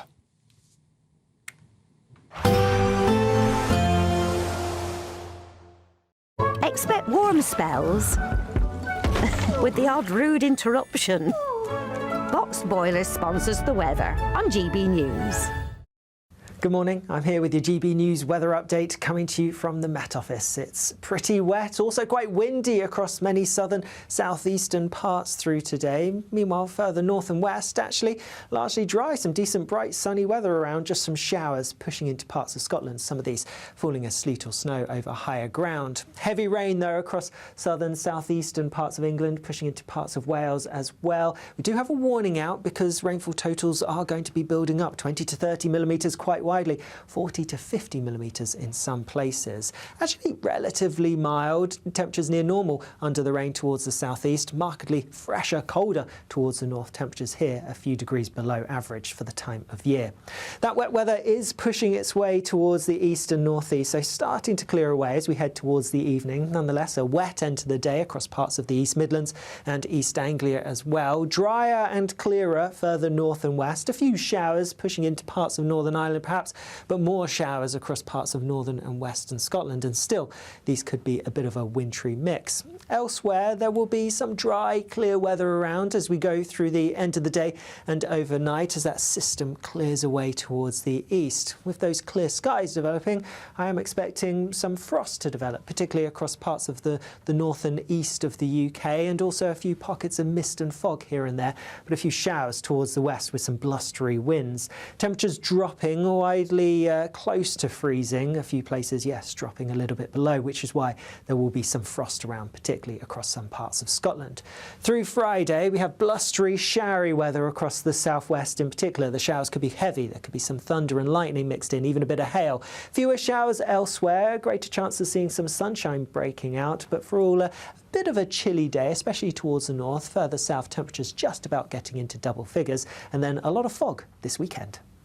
Expect warm spells with the odd rude interruption. Box Boilers sponsors the weather on GB News. Time to tell you about the Great British Giveaway now, and time is ticking on your chance to win £85,000 in tax-free cash. Here's how. Just 3 weeks left to grab your chance to win our biggest cash prize to date. A whopping £85,000 in cash could be yours. Cash to spend on anything you like. That's like having over £7,000 extra in your bank account each month for the whole of 2026. And remember, that £85,000 is totally tax-free, which means you get to keep every single penny of it. You have to hurry though, as lines close on the 30th of January. For another chance chance to win £85,000 cash, text cash to 63225. One entry costs £2.50 plus one standard network rate message. Or text bonus to 63225. 5 entries cost £5 plus one standard network rate message. Go to gbnews.com/win. Entries start at £2.50. Call 0903 686 3232. Calls cost £2.50 plus your network access charge. Or post your name and number to GB18 PO Box 8690 Derby DE1 9TT. UK only. Entrance must be 18 or over. Lines close at 4 p.m. on the 30th of January. The winner may be contacted live on GB News week commencing 9th of February. Please check the closing time if listening or watching on demand. Good luck. Yeah, best of luck to you on that one. If you do win, maybe you could spend some money on potholes. Because they're plaguing Britain, as we know. We're going to find out more from Jack in a moment. Well, with more the more than 600,000 potholes being reported last year by the AA, we'll be finding out after the break how ones like this can be fixed. Stay with us. Bold. They are under no illusion. Ray. Are you a human trafficker? Boundless. I've had enough of the nonsense, and I'm not afraid to say it. Don't get us on the BBC. Every weeknight, I tear through the headlines. The smell of gasoline. Should we be worried about it? From Westminster madness to cultural war chaos. What I'm going to do now is they are throwing things out the car as we speak. Get ready, Britain. Here we go. Patrick Christie tonight, weeknights from 9 p.m. only on GB News, Britain's news channel. Hi, I'm Michelle Dewberry, and my show is your opportunity to cut through all the noise and dive in headfirst to some robust debates. Ideas clash. Situation, isn't it? Because the failure is... You're deliberately avoiding my point. Nothing's held back. And if you think this is the end of it, wait for more. And we do not shy away from the difficult stuff. Sometimes I want to shake people and say, if only you understood. So join me on Jubes & Co. weeknights at 6 p.m. only on GB News, Britain's news channel. Westminster's full of talk, but out here, it's the real world. Am I allowed to talk then? No, that's it. This is where it matters, real people and real lives. That's what politics is all about. In fact, has Trump made a good start? No. Straight answers, no spin, and just a couple of pints. How many fingers have I got up? About 10. So join me for Lee Anderson's Real World every Friday at 7 p.m. only on GB News. The People's Channel, Britain's news channel. From the school run to the home run, watch a new show for all of Britain. So he can say whatever he wants. A straight talking show where all voices are heard. And, you know, when are we going to stop talking about smashing the gangs and actually do it? With the stories that matter from every part of our country. There's a bit of a crash landing there for your Chancellor. Bold, fearless and standing up for you. That's me, Martin Daubney, 3 p.m. till 6 p.m. weekdays, here only on GB News. The People's Channel, Britain's news channel. Britain was once the envy of the world. But look around. A nation that no longer knows what it is or where it's going. A country that's broken. How do we fix Britain? How do we bring it back? Friday night with Matt Goodwin at 8 p.m. only on GB News. No matter the state it's in, this is our nation. Join me, Jacob Rees-Mogg, for a genuine, honest discussion on where we have been, where we are going, and where we are with the people who set the direction. Tune in to State of the Nation every Monday to Thursday, 8 to 9 o'clock, only on GB News. Britain deserves a newsroom that puts the facts and your voice first. Well, and that's what you get on GB News. Lively debates, lively conversations. And we're not afraid to hold power to account. And each other. So join me, Andrew Pearce. And me, Miriam Cates, for Britain's Newsroom, weekdays from 9:30 on GB News. Welcome back. Now, today marks National Pothole Day, but I'm afraid it's nothing to celebrate, is it? It's not, sadly. Yeah, we're raising awareness of the problems with Britain's roads. Yeah, and it's not getting any better, especially when you look at this figure, 600,000 pothole incidents reported last year. How many of us actually get round to reporting them? Yes, and I need to report the one outside my house, don't I? Yeah. As Mr. Pothole told me. Yes, you do. So I actually think that figure is actually... A lot more. A lot more. Well, joining us now is GB News national reporter Jack Carson. Morning to you, Jack. This is a problem that plagues the nation. Morning to you, and you're right to bring up that more than 600,000 figure of pothole incidents, and that's just what the AA say was reported. That's almost 1,700 different incidents every day. So you can completely understand how local authorities up and down the country are really struggling with this problem to repair them, but also to repair them to a standard which means they don't then have to be repaired again. We're on a road here in Staffordshire this morning, again, you know, like we've seeing all across the country, potholes on this road. Now, Ben Rawding, who's one of the general managers of JCB, joins us now. You're one of the founding members of the Pothole Partnership. It's you, it's the AA, it's the National Motorcyclist Council, British Cycling as well. Tell us a bit about your role as a group and what you want to see. Well, really, we want to be the voice of road users and industry. Potholes affect all of us, don't they? So we really need to get behind systematic change. It isn't acceptable, the state of our roads, and together we need to deliver permanent repairs and finally fix these potholes that we face. And one of the things you're announcing today is a 5-year guarantee for every non-emergency pothole repair. Tell us why you think that's going to make a difference. I think we're at a place now where we need to think about things differently. What we're calling for is a 5-year warranty on pothole fixes. That will drive accountability and value for money. It doesn't make sense for local authorities to come back to the same pothole time and time again. We want to make sure when they fix these potholes, they do it properly with innovation like the JCB Pothole Pro. Now, you're going to send those to the Department for Transport. How open do you think they're going to be to this, to try and get, whether it's the local authority themselves that repair a pothole, whether it's the contractors that they employ, how open do you think they're going to be to adopting a policy like this? Well, we welcome the debate. As I say, we're in a place now where the fifth of British roads will become undrivable in 5 years' time. I don't think any of us want to see that. So we need to think about things differently, and we need to make sure these council budgets are used effectively. And of course, one of the ways that you're thinking differently, JCB, is the Pothole Pro, this new machinery. You know, just tell us quickly, you know, we can see the machine here. We're going to be seeing a pothole repair demonstration a little bit later on this morning. Just tell us how this machine, you know, can help solve the problem. Absolutely. This is a British innovation designed specifically for our roads. It's the only machine in the world able to do the 3 processes that deliver permanent repairs. And that's the critical word, Jack, permanent rather than temporary repairs. Right, Ben, thank you so much for joining us this morning on GB News Breakfast. We'll be having more on National Pothole Day later in the programme. Jack, thanks very much indeed. I mean, look, we need to deal with this so much better than we do.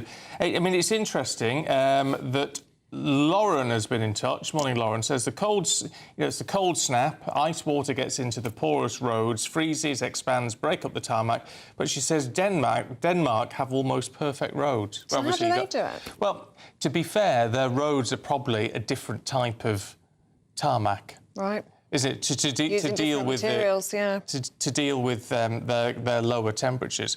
But we need to be doing something. We need to be doing it better. And as Mr. Pothole was saying, it's now reached a point where it's not just the fact that you need to repair the potholes; you actually need to resurface the roads. Julie has been in touch saying, I lived in Germany for 3 years. I never saw a pothole. Their roads are just perfect. If we did a better job of laying roads with really good quality product, we wouldn't get these holes. It's just bad workmanship. And Steve says, I'm reporting potholes weekly. Well, good for you. Good for you, Steve. Actually, I need to report mine. That's going to be my homework today. I think, well, it's the one thing we don't do it, do we? No. I mean, this is it. We go through potholes, but I think you've got to stop and take a picture of one and all the rest of it. But actually, we should all do it to really highlight how big the problem is. Yeah, I bet those numbers would be a lot higher than, what is it, 600,000? Yeah. Anyway, look, if you want to have your say, become a friend of GB News. It's absolutely free. And if you sign up now for a limited time, you could win one of 50,000 GB News bumper stickers, like this one. Becoming a friend of GB News is free. It lets you have your say and be part of our shows every day on TV and radio. Plus, if you sign up by January 31st, you could win one of 50,000 limited edition GB News bumper stickers. To become a friend and for your chance to win, go to gbnews.com/bumper sticker now or scan the QR code on screen. 18 plus, UK only. Full T&Cs at gbnews.com/terms of use. Now, do stay with us. Still to come, Paul's going to be here with all your sports news. That's next.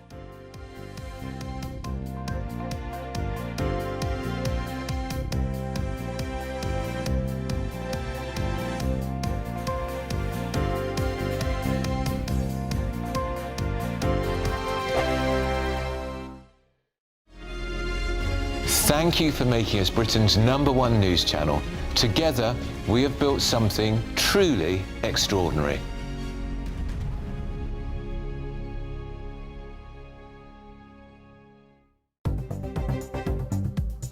Good morning, this is the latest AI travel news from gbnews.com.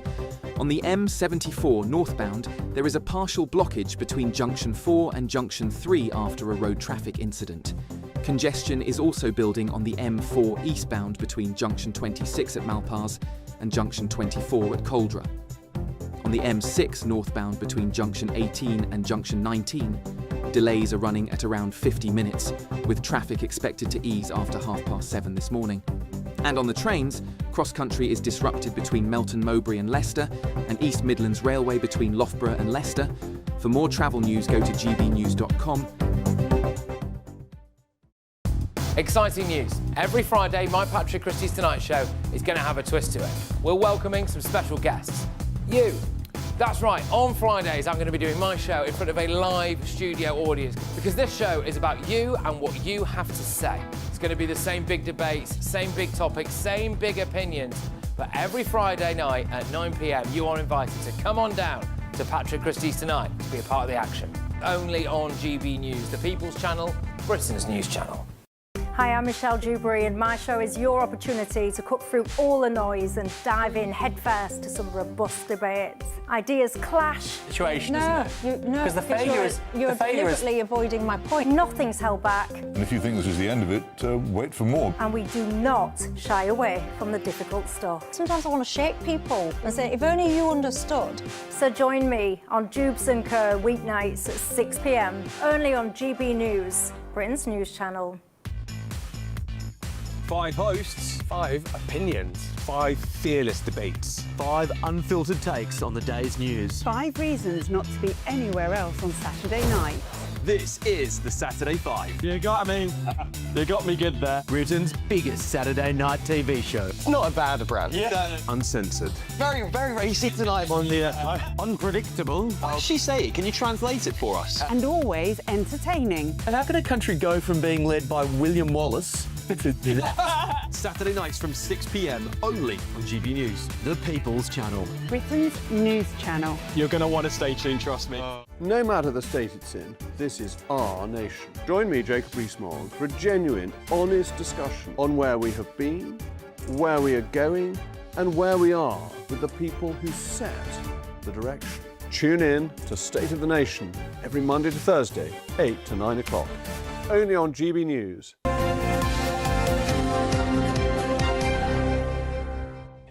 Welcome back. It's sports time. Paul Coyte's here with us.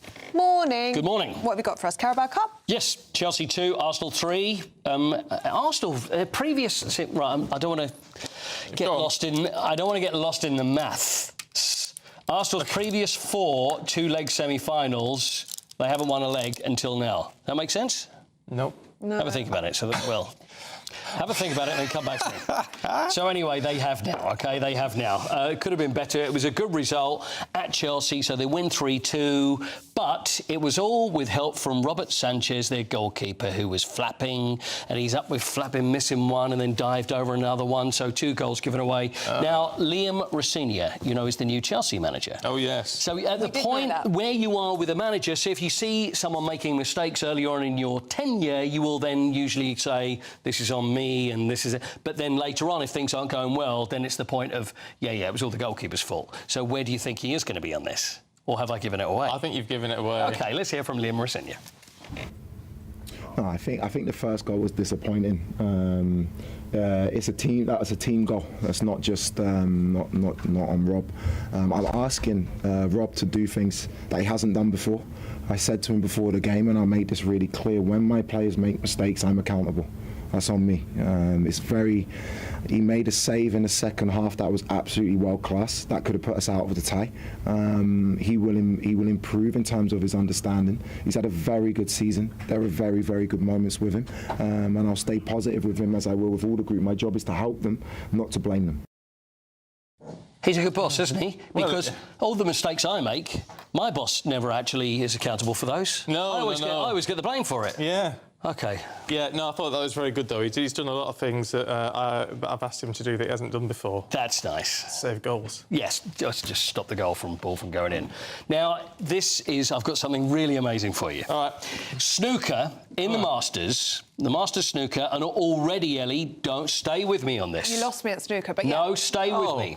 Neil Robertson beat Chris Wakeley in the first round of the Masters, 6 frames to 2, which is, you'd think, no big deal. Yeah. But out of the 8 first-round games, every match was 6-2. And even then, you might think, OK, it's no big deal, but it very rarely happens in a first round that these games end up 6-2. So 8 out of 8 ended up 6-2. Do you know what the odds of that happening are? What do you reckon? 62 to 1. 220,000 to 1. And if you predicted not only the fact that the games would end up 6-2, but also predicted the winner, that would be 20 million to 1. That's worth £1, isn't it? That's what I'm thinking. If only I put pound. You know what? I'll put £2 on it.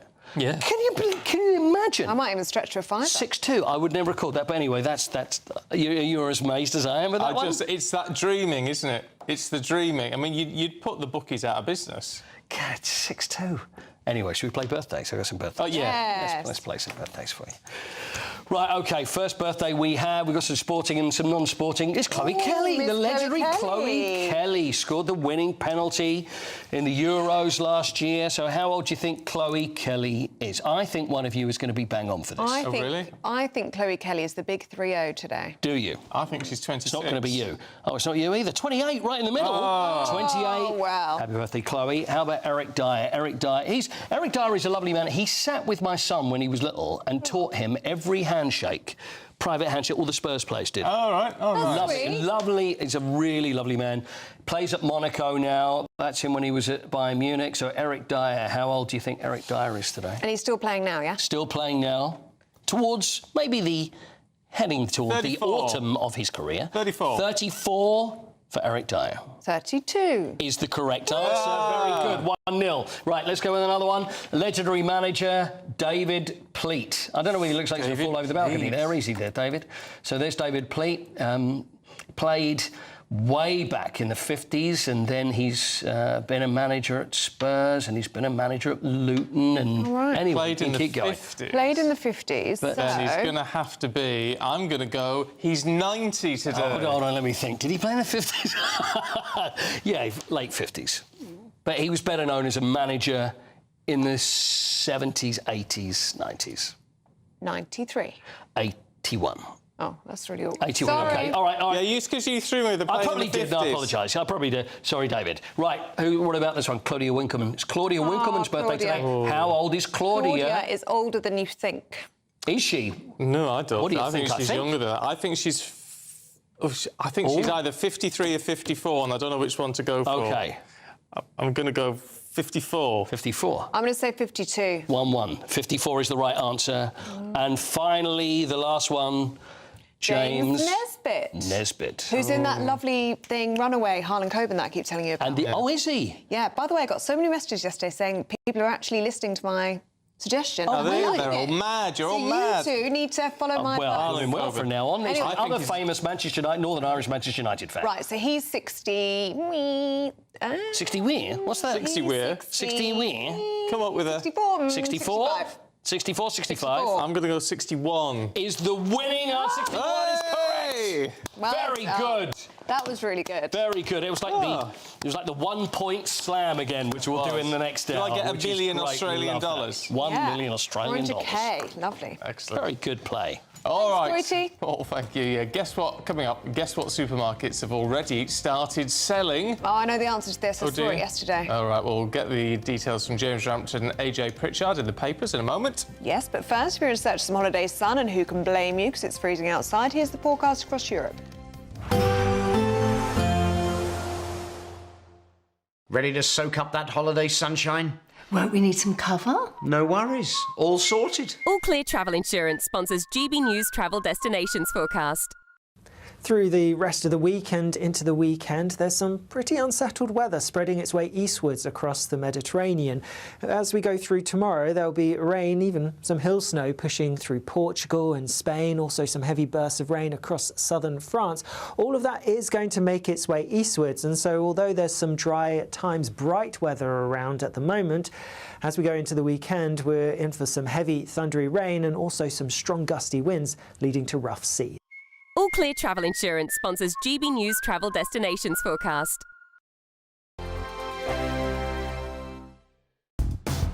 Do you trust what you're being told? Good, because neither do I. Those are just facts. I'm Alex Armstrong, and on my show, we'll expose the spin. Well, I want to answer that because you didn't let me last time, because you always speak over me. The broken promises. To deny that is denying the truth. And the hypocrisy. Needs to stop. You think we can allow? Politics, policy, parliament.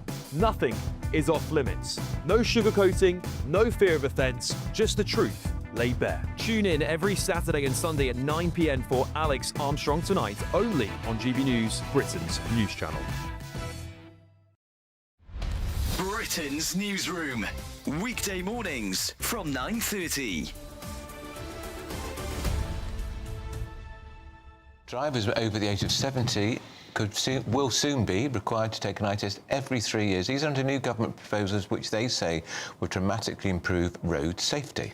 Well, ministers are also considering reducing the drink driving limit to the level that it is set at in Scotland and requiring all passengers, rather than just drivers, to wear seatbelts. Well, let's talk to GB News pensioner. He doesn't mind us calling him that. Alan Goatee. Alan, good morning to you and Happy New Year. Same to you. Good morning. Now, can we ask you a tender question, sensitive question? Have you reached the milestone of 70 already? I have, plus. Now, when did you last have an eye test with regarding to whether you're fit and capable to drive your car, Alan? Just before Christmas. Oh, did you? So you do that yourself? You self-refer yourself? I do. And if the government's going to impose it every 3 years, I hope they're going to be paying for it. Do you not get free eye tests over the age of 60 already? I thought that was the rule. Only every couple of years. Right. And what would it what would the test cost, Alan? I don't know, because at the moment I've been getting the free ones, right, because it's been at least 2 years before I get it done. Okay, but what about the eye? I mean, were you concerned about your eye test, or did you just think because you're a certain age you should get your eyes tested every so often?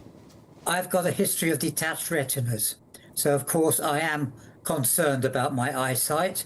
But if an optician turned round to me and said, "I don't think you can drive anymore," I would accept that, because I do not want to be a danger on the road. GB News, the People's Channel. Britain deserves a newsroom that puts the facts and your voice first. Well, and that's what you get on GB News. Lively debates, lively conversation. And we're not afraid to hold power to account. And each other. So join me, Andrew Pierce. And me, Miriam Cates, for Britain's Newsroom, weekdays from 9:30 on GB News.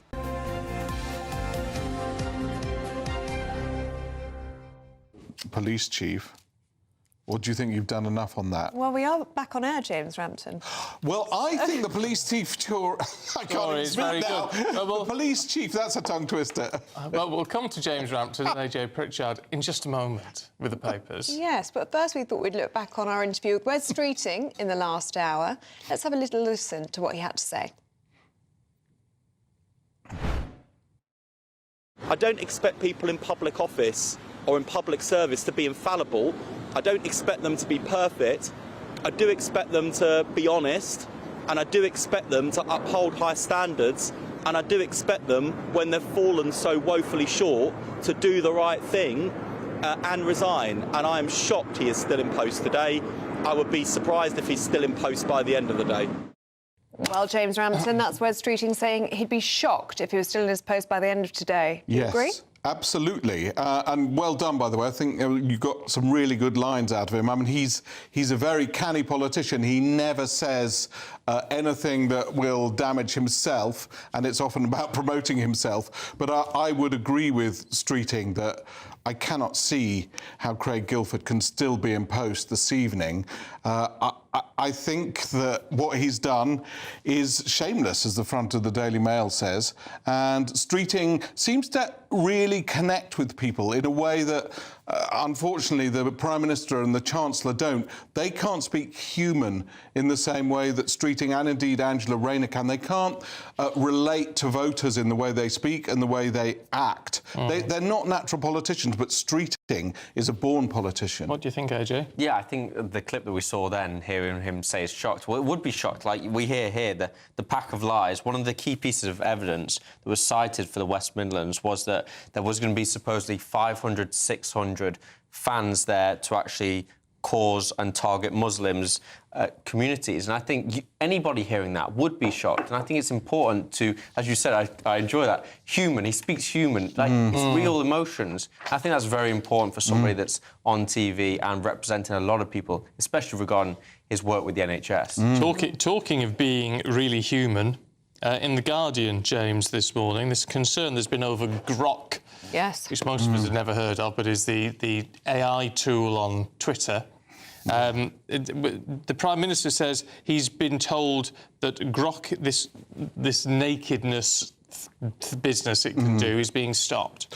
Well, that's what we're hearing from California. They're trying to put a stop to Grok's absolutely obscene and shameful use of AI to allegedly unclothed women and, even worse, children, which I think shocked is a word that is overused in journalism, but that really does apply today. What is interesting is that it's possibly leading Starmer into a head-on collision with people very high up in the US administration. J.D. Vance has talked endlessly about free speech and how Europe is curtailing it and how it's going to be the end of our democracies if we continue to crack down on free speech. But there are lines with free speech, and exploiting children is a line that you cannot cross. No, we were speaking about this a week ago, literally sat here. It's outrageous that Starmer can't be like, no, this needs to stop immediately, or we remove it from the UK market. Like, it's crazy to think we're having this. What we say, remove it, remove X. X. You would support that, would you? If you're having pornographic images, especially of adults and children, openly in the UK market, you remove it overnight. Like, it's doable. There are other reasons, like how can we allow it? How can we sit here and be talking about it normally? Yeah, I mean, I do fear that it's all to do with Starmer's terror of upsetting the White House.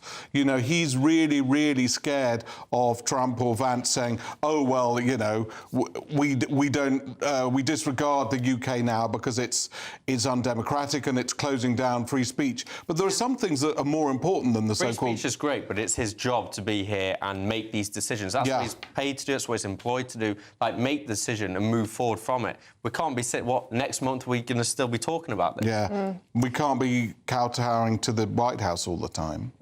AJ, let's have a look at the Times, shall we? 1 in 3 students support a ban on Reform UK events on campus. Yeah, 1 in 3 students, so around 33%. But this is also 16% Labour, they want to ban them coming on campus. All right. 12% Conservatives they want to ban, and overall 18% are saying they just don't want anybody to come on campus. And I think the one thing with this is kind of talking about, well, actually, free speech, what we were just speaking about.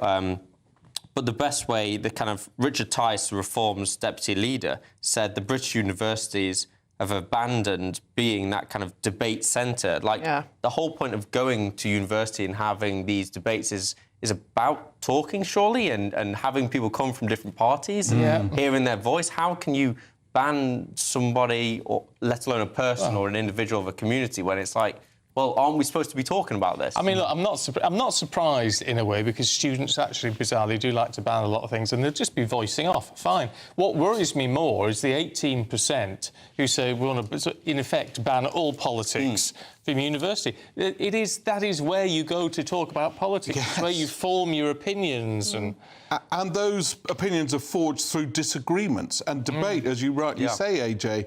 The best way to take down somebody with whom you disagree is to debate them and to prove that their arguments are fallacious. And I think banning people is not the answer at all. In fact, it gives them, in Mrs. Thatcher's famous phrase, the oxygen of publicity. If somebody is banned by a university, they're going to go on social media and say that, and that will just give them more and more publicity. It's so short-sighted. You just become like this own little echo chamber of yourself, thinking that you're right in everything. You need to open it up. Yeah, absolutely. That's where we're heading, isn't it, AJ? James, thank you very much indeed. See you in 45 minutes' time. Right, let's have a look at the weather with Alex. Expect warm spells with the odd rude interruption. Boxed Boilers sponsors the weather on GB News. Good morning, I'm here with your GB News weather update coming to you from the Met Office. It's pretty wet, also quite windy across many southern, southeastern parts through today. Meanwhile, further north and west, actually largely dry, some decent bright sunny weather around, just some showers pushing into parts of Scotland, some of these falling as sleet or snow over higher ground. Heavy rain though across southern, southeastern parts of England, pushing into parts of Wales as well. We do have a warning out because rainfall totals are going to be building up, 20 to 30 millimetres quite widely, 40 to 50 millimetres in some places. Actually relatively mild, temperatures near normal under the rain towards the southeast, markedly fresher, colder towards the north. Temperatures here a few degrees below average for the time of year. That wet weather is pushing its way towards the east and northeast, so starting to clear away as we head towards the evening. Nonetheless, a wet end to the day across parts of the East Midlands and East Anglia as well. Drier and clearer further north and west. A few showers pushing into parts of Northern Ireland perhaps, but more showers across parts of northern and western Scotland, and still these could be a bit of a wintry mix. Elsewhere there will be some dry, clear weather around as we go through the end of the day and overnight as that system clears away towards the east. With those clear skies developing, I am expecting some frost to develop, particularly across parts of the north and east of the UK, and also a few pockets of mist and fog here and there, but a few showers towards the west with some blustery winds. Temperatures dropping widely close to freezing, a few places, yes, dropping a little bit below, which is why there will be some frost around, particularly across some parts of Scotland. Through Friday, we have blustery, showery weather across the southwest in particular. The showers could be heavy, there could be some thunder and lightning mixed in, even a bit of hail. Fewer showers elsewhere, greater chance of seeing some sunshine breaking out, but for all a bit of a chilly day, especially towards the north. Further south, temperatures just about getting into double figures, and then a lot of fog this weekend. Expect warm spells with the odd rude interruption. Boxed Boilers sponsors the weather on GB News.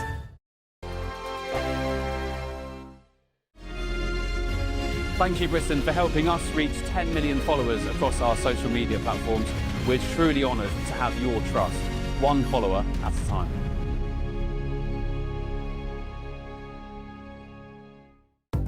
Good morning. This is the latest AI travel news from gbnews.com. On the M62 westbound, expect heavy congestion between junction 19 and junction 18, with delays of around 30 minutes, easing after 8:20 this morning.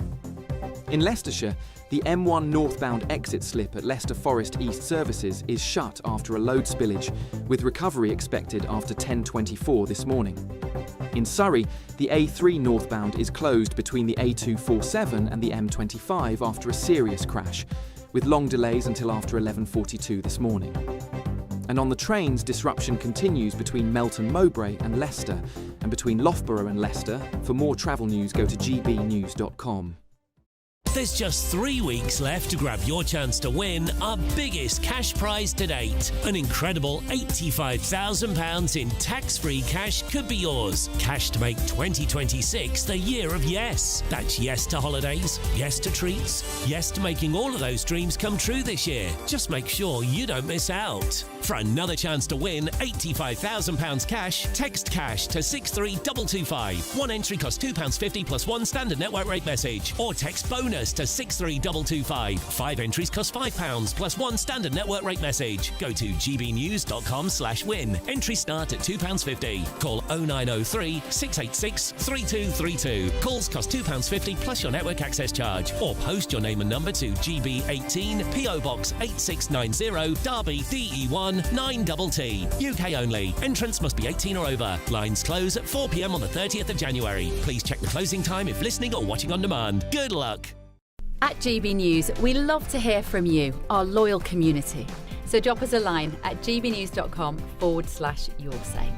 There you can talk to each other and also to the presenters live on air. gbnews.com/yoursay, because GB News is your channel, Britain's news channel. Join me, Nana Okoye, for an informative, interactive news programme with a difference. It's fun. No, he didn't say that, Dave. I'm so surprised. I think there's an element of truth to that. Join me from 3 p.m. every weekend, only on GB News, Britain's news channel. In the GB Newsroom, we bring you the news as it happens. With our team of dedicated journalists across the UK, we're ready to keep you up to date with what's happening every half an hour, every single day. Bulletins here on GB News, the People's Channel, Britain's news channel.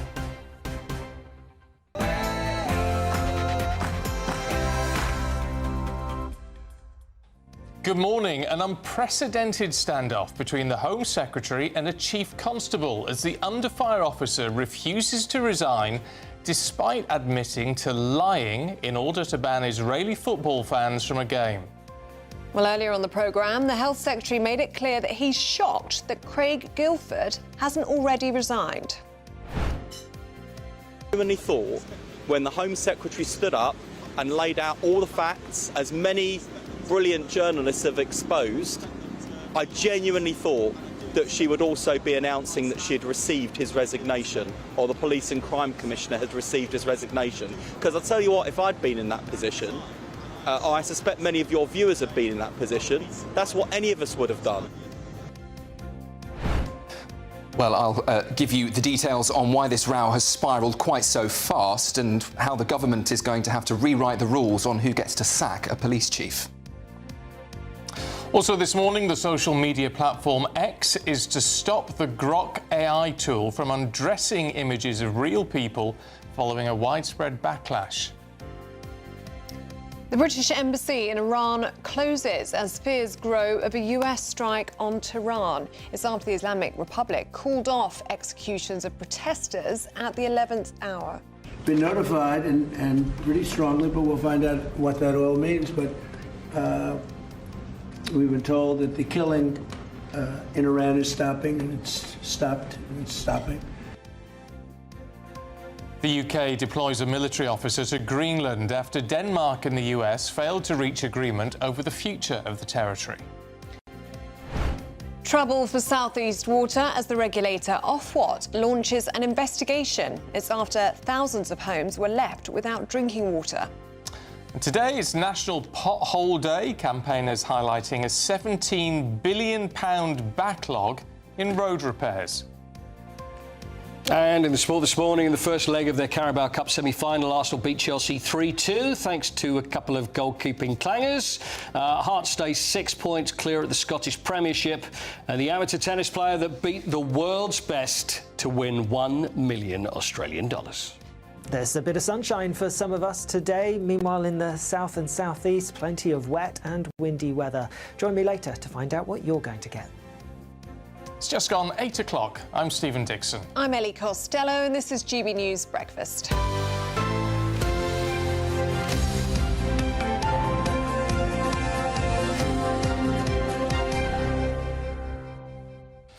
We're going to kick straight off with politics right now because the Shadow Secretary of State for Scotland, Andrew Bowie, joins us. I know there's lots you want to talk about what is happening north of the border, but we've got to start, haven't we, with Craig Guilford.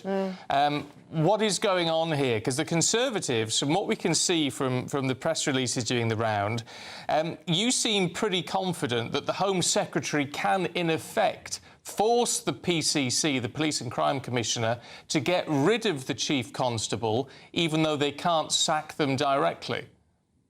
Yeah, no, we believe that under the 1996 Police Act, the Home Secretary has the power to instruct the Police and Crime Commissioner to sack the Chief Constable of West Midlands Police. And I think that is exactly what should happen, short of him resigning and doing the right thing. It's quite clear that he has failed in his role and responsibilities as chief, and he has now misled Parliament. And for all those reasons, it's right that the Home Secretary has expressed her lack of confidence in him. But she should now take the steps necessary to sack him, because unfortunately, it doesn't look like that he is going to be doing the right thing and resigning. Can I ask you about local elections? The government expected to postpone at least 27 council elections, potentially more. Front page of the Daily Telegraph today reporting that 4 million people, that means, have been denied the right to vote. A number of these are Tory councils. Do you think they should be going ahead in May? So they absolutely should be going ahead in May. Kemi and the leadership of the Conservative Party have been absolutely clear that people will have the right to cast their vote and decide the future of their local communities, which is what these elections would have allowed them to do. This is quite clearly about Labour running scared from any responsibility to the electorate. If they had their way, I'm pretty sure they'd be cancelling elections in Scotland and Wales as well. So badly are they doing in the polls. These elections should absolutely be going ahead.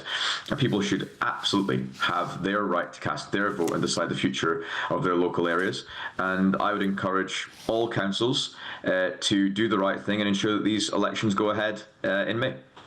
Is this the Tories, though, saying one thing and doing another? Because it could be to your advantage that these elections are postponed. Reform are doing very, very well in the polls. You might be hoping that Kemi continues to improve in the next year or so. Will continue to improve. I'm absolutely sure of that. But we as a party, the oldest and most successful political party in the history of the entire world, are not scared of elections. We're not scared of the electorate, and we want to get out there and take our fight and make our case for changing this country for the better. And an opportunity to do that would be the local elections in May. So they should be going ahead, and everybody should get the chance to voice their opinion. Yeah, I mean, Kemi Badenoch is heading to Scotland, isn't she? I mean, is this all just part of the campaigning ahead of votes in Scotland? Because, I mean, she's attacking the SNP, she's attacking them on taxes. I mean, they are high, but they're high everywhere. They're higher in Scotland. If you earn over £35,000 in Scotland, you are paying more tax than you'd be for doing the equivalent job anywhere else in the UK. That includes teachers, nurses, police officers, and that's patently the wrong thing to be doing. So we're calling for a reduction in income tax for all Scots. We're calling for a reduction in business rates to support our business communities. We're calling for a cut in the benefits bill, which in Scotland alone is set to balloon to £10 billion by 2030. That's, for a country of the population of 4.9 million, is blatantly madness. So we're the only party going out there with a clear plan to do all those things and deliver for hard-working, aspirational Scots. Yeah, but I mean, it all boils... I mean, I hate to bring it up because it makes you sound like you're, on the front benches. But the bottom line is, at the end of the last government, I mean, I know it's different. Obviously, Scotland is different, but a lot of people in England will say, well, look at what the Tories did in England in terms of higher taxes, higher business rates. I mean, you can't then criticise the SNP for doing what the last administration here did. Look, I'll make no bones about it. Taxes were too high at the end of the last Conservative administration. We were dealing with, huge crises when it came to COVID and the energy price spike. So we had to take action to deal with that, to keep this country moving forward, to keep the economy on track.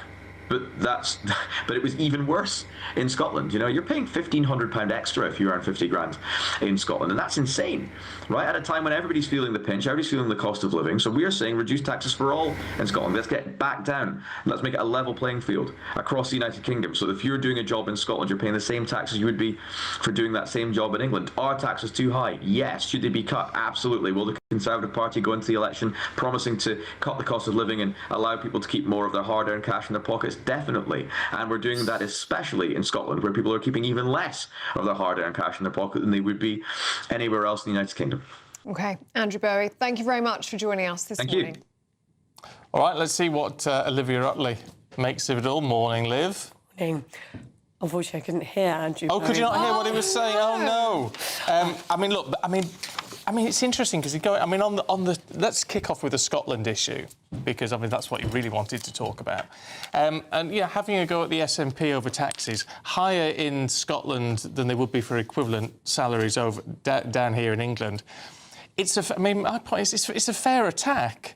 Apart from the fact their government put taxes up in England, so you're having a go for do as I say, not as I do. Well, absolutely, and this is why the SNP are managing to get so lucky. Before the election in 2024, it was widely assumed that the SNP was on the way out for good. They'd been in power for such a long time, and on so many issues, not just taxes, but also, for example, the difference between Scottish schools and English schools was astonishing. While English schools were climbing up the league tables for maths and English, Scottish schools were stagnating or, in some cases, free-falling. So it was very, very much thought that the SNP was going to be gone for good.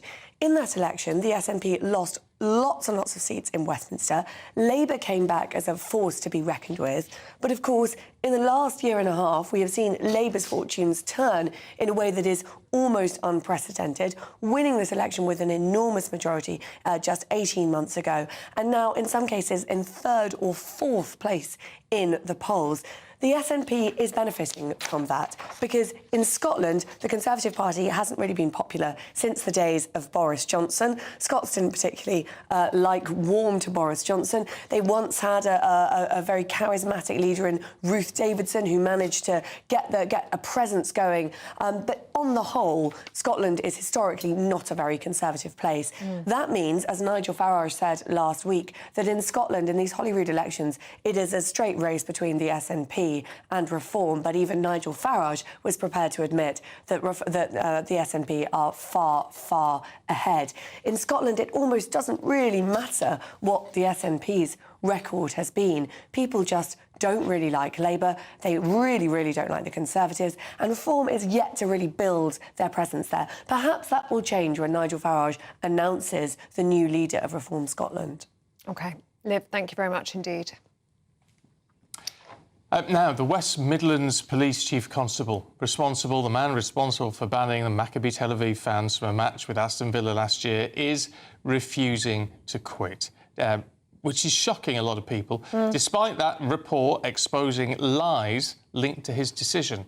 Well, earlier on the programme, the Health Secretary said he'd be horrified if the Chief Constable, Craig Guildford, is still in his job by the end of today. Let's talk to the CEO of the Jewish Representative Council of Greater Manchester, Mark Levy, who joins us now. Mark, good to see you this morning. The more we dig into this, the more concerning it becomes. Are you surprised that, A, we've not had a resignation or, frankly, from the PCC, a sacking on this? Well, I'm a lot more than surprised. I'm absolutely astonished because when a Chief Constable loses the confidence of the Home Secretary so publicly, as stated in Parliament yesterday, the position is clearly no longer tenable. And delay only deepens the damage and weakens public trust further in a police force that has been found to have fabricated evidence and misled Parliament, because what is now patently clear is that they took the decision that they were going to ban the Maccabi Tel Aviv fans, and they tried to manipulate the evidence to fit that whole scenario. And it is appalling that the police force responsible for running the second largest city in the UK has seemingly kowtowed to extremists in the community there, effectively labelling such an important part of the UK a no-go zone for Jewish football fans. It's absolutely astonishing that this person is still in post. And quite frankly, the Police and Crime Commissioner should be ashamed that he has stalled on the decision to remove him. Why do you think Craig Guildford has decided not to resign himself? That's something you will have to ask the Chief Constable. I mean, how anyone can watch and sit through yesterday's Parliament session where a whole litany of West Midlands MPs, every single one apart from the individual who was partly responsible for this appalling ban, stated that he had to resign. And the fact that this morning he still remains in post is absolutely startling. How he cannot see that his position is deeply damaging, not just to West Midlands Police, but obviously trusting the police right across the country, is something that he needs to answer for. And the fact that the Police and Crime Commissioner has seemingly released a statement wanting to buy more time means that he also has questions to answer, because what we need now is decisive leadership to ensure that the Jewish community across Birmingham and further afield can once again have confidence in that police force. I mean, this is the issue. This has blown up. Well, it's way beyond a football match, isn't it? Because I think this is the key point that you highlighted, is that it now seems to point to places like Birmingham, our second city, being a no-go area for Jewish people at a time of increased anti-Semitism, a real concern about what is going on with anti-Jewish sentiment at the moment. I mean, that has got to be condemned from every political angle, hasn't it? Well, it has been condemned from every political angle. We all saw these scenes in the House of Commons yesterday where there were cross-party condemnation for the Chief Constable and West Midlands Police, and that has been consistent right from the very outset. And we have to give a tremendous amount of credit to the Home Affairs Select Committee and the journalists who have undertaken extensive work in exposing this absolute shambles as to what has unfolded since the decision to ban the Maccabi fans was announced. And the Jewish community has spoken at length over the last 2 years about the outright hypocrisy and rank betrayal at times we have felt by some of these decisions by those who are tasked with keeping us safe.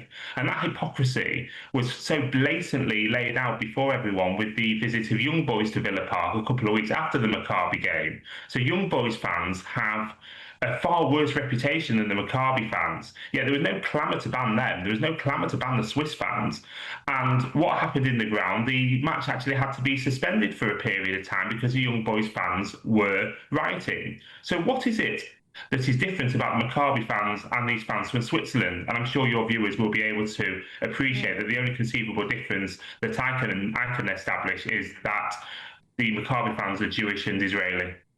OK, Mark Levy, really good to get your thoughts on this morning. Thank you so much. Thank you.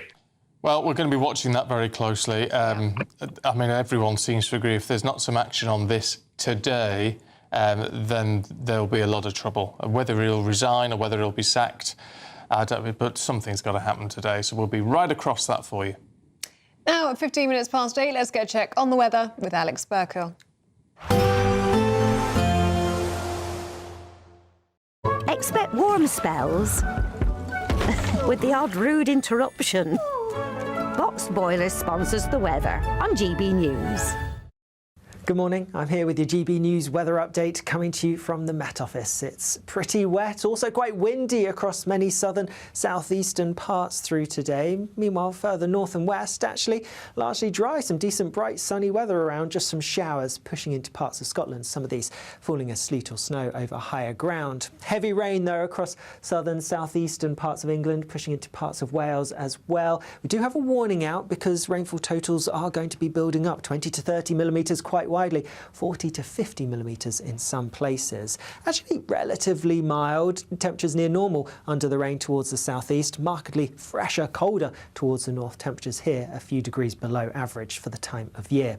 That wet weather is pushing its way towards the east and northeast, so starting to clear away as we head towards the evening. Nonetheless, a wet end to the day across parts of the East Midlands and East Anglia as well. Drier and clearer further north and west. A few showers pushing into parts of Northern Ireland perhaps, but more showers across parts of northern and western Scotland, and still these could be a bit of a wintry mix. Elsewhere there will be some dry, clear weather around as we go through the end of the day and overnight as that system clears away towards the east. With those clear skies developing, I am expecting some frost to develop, particularly across parts of the north and east of the UK, and also a few pockets of mist and fog here and there, but a few showers towards the west with some blustery winds. Temperatures dropping widely close to freezing. A few places, yes, dropping a little bit below, which is why there will be some frost around, particularly across some parts of Scotland.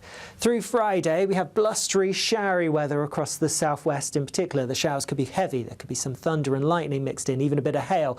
Fewer showers elsewhere, greater chance of seeing some sunshine breaking out, but for all a bit of a chilly day, especially towards the north. Further south, temperatures just about getting into double figures, and then a lot of fog this weekend.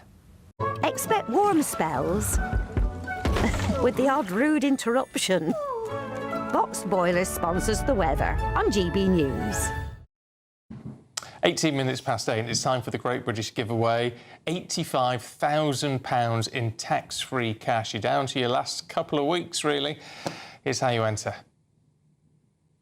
There's just 3 weeks left to grab your chance to win our biggest cash prize to date. An incredible £85,000 in tax-free cash could be yours. Cash to make 2026 the year of yes. That's yes to holidays, yes to treats, yes to making all of those dreams come true this year. What would you spend all of that cash on? 2026 could be the year you spend more time spending with an incredible £85,000 in your bank. Just make sure you don't miss out. For another chance to win £85,000 cash, text cash to 63225. One entry costs £2.50 plus one standard network rate message. Or text bonus to 63225. 5 entries cost £5 plus one standard network rate message. Go to gbnews.com/win. Entries start at £2.50. Call 0903 686 3232. Calls cost £2.50 plus your network access charge. Or post your name and number to GB18 PO Box 8690 Derby DE1 9TT. UK only. Entrants must be 18 or over. Lines close at 4 p.m. on the 30th of January. The winner may be contacted live on GB News, week commencing 9th of February. Please check the closing time if listening or watching on demand. Good luck.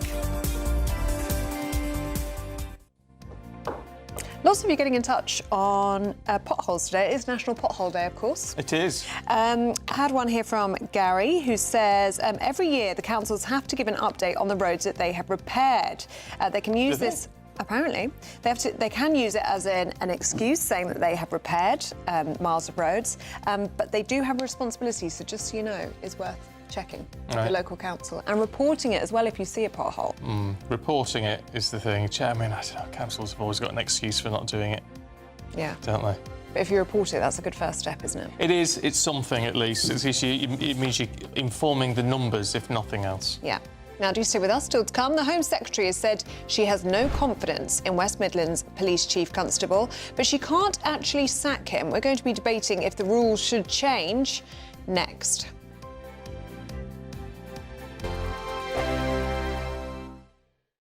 Westminster, the ultimate clique. And you're fighting like rats in a sack. But here on the Camilla Tominey Show, we ask the questions the establishment media is too scared to ask. OK, let me ask you a straight question, because I know you're a straight-talking politician. Whether it's net zero, illegal immigration or law and order, nothing is off-limits. You had the power then.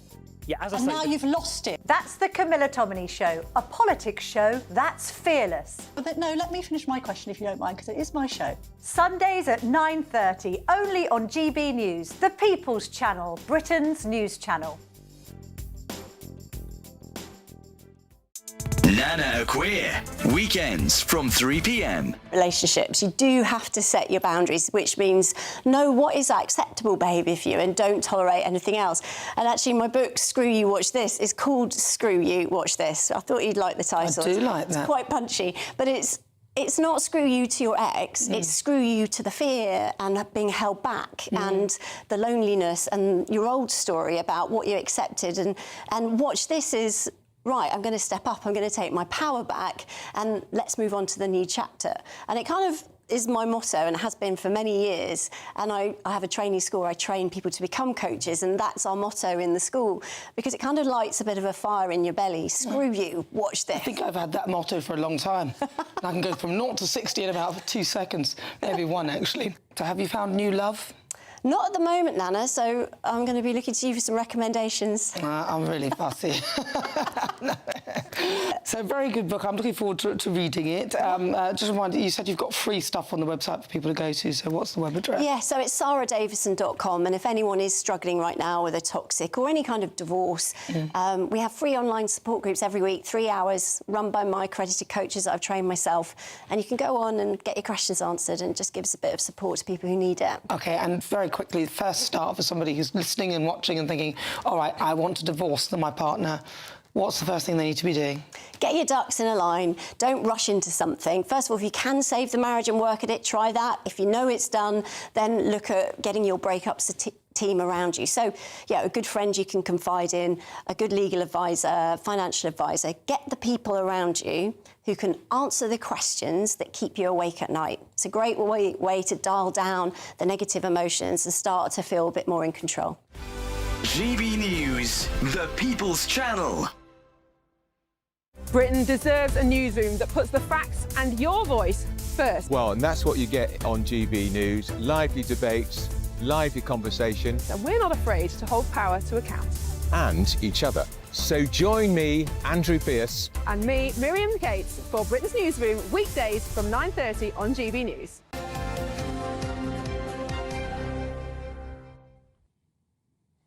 Just Googling why they're called potholes. This is Jane's just been in touch to ask. Yes.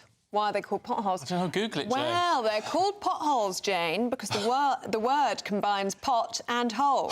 So pot... So why pot, though? So pot refers to the deep pot-like shape of said hole. Originally describing natural depressions in rocks and later applied to road defects. We've been linking the name, did you know, since the 15th century. So there you go, Jane. It's called a pothole because it's a mixture of pot and hole. Obviously. And we've been...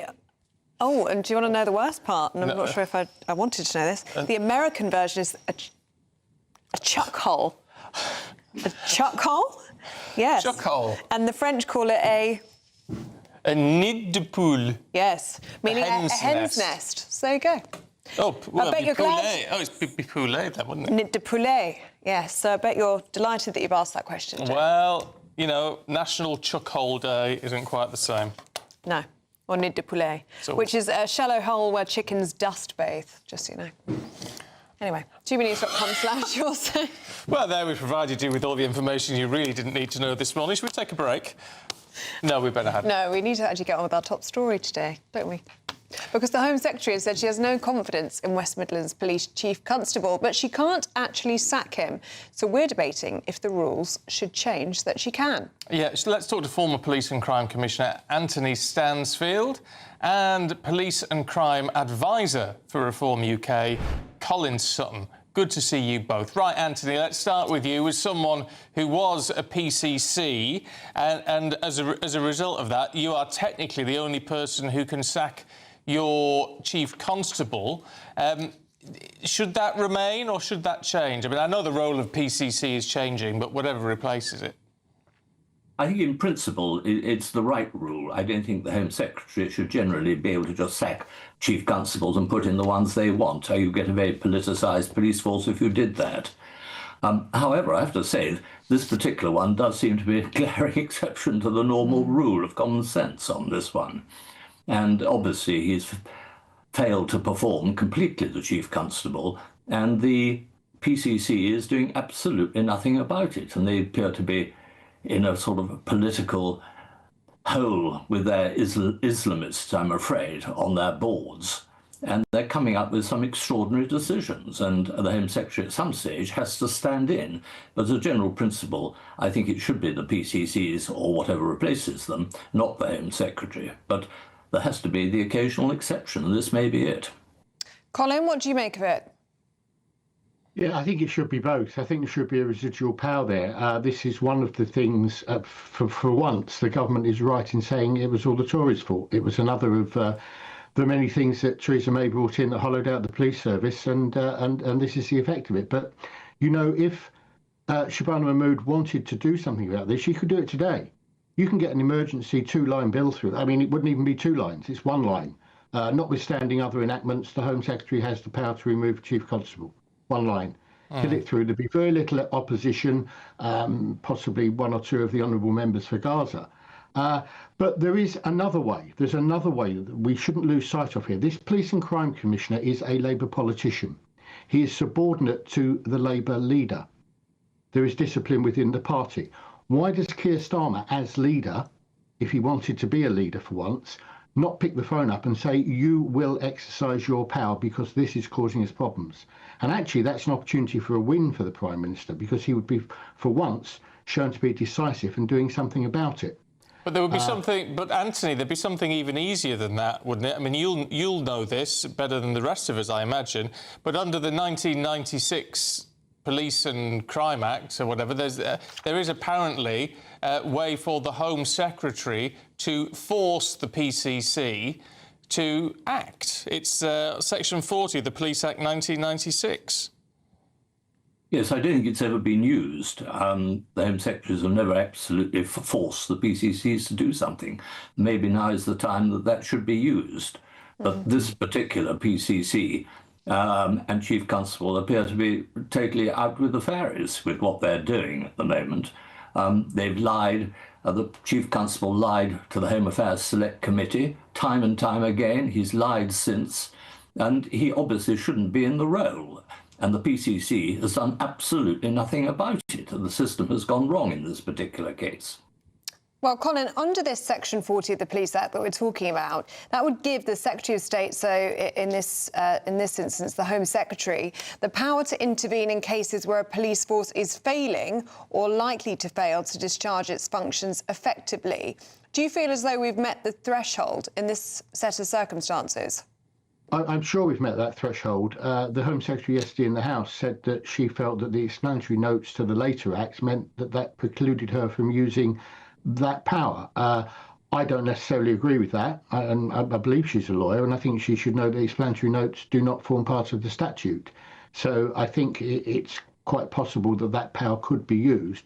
But listen, what I said, if there's a will, if there was really a will to lead and to take decisive action here, Craig Guilford would be gone today, like the majority of the House of Commons, the majority of the population, like we all think is the right thing to do. But once again, what we're seeing is dithering, indecision. We don't have leaders in there, we have managers, and that's a different thing. Well, gentlemen, you in essence sort of seem to agree on this one, and clearly it looks like, you know, something has got to happen today, it would seem. Anthony, Colin, thank you both very much indeed. Thank you very much. Thank you, both of you. And if there are any developments on that story, of course, we'll bring that to you here on GB News across the day. Right, Earlier, we spoke to the winner of the one-point slam, this incredible thing in tennis ahead of the Australian Open. It's a great, great story. You can find out what he said in just a moment. But first, if you're travelling to work or school this morning, here's your traffic and travel update.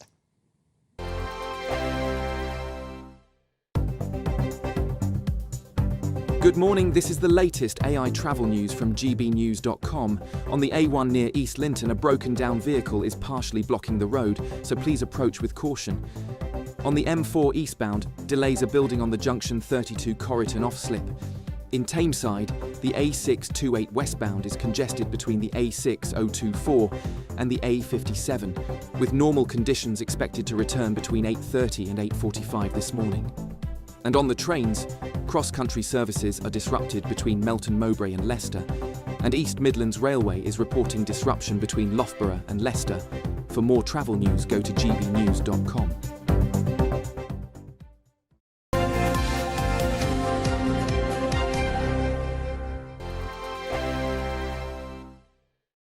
Westminster's full of talk, but out here, it's the real world.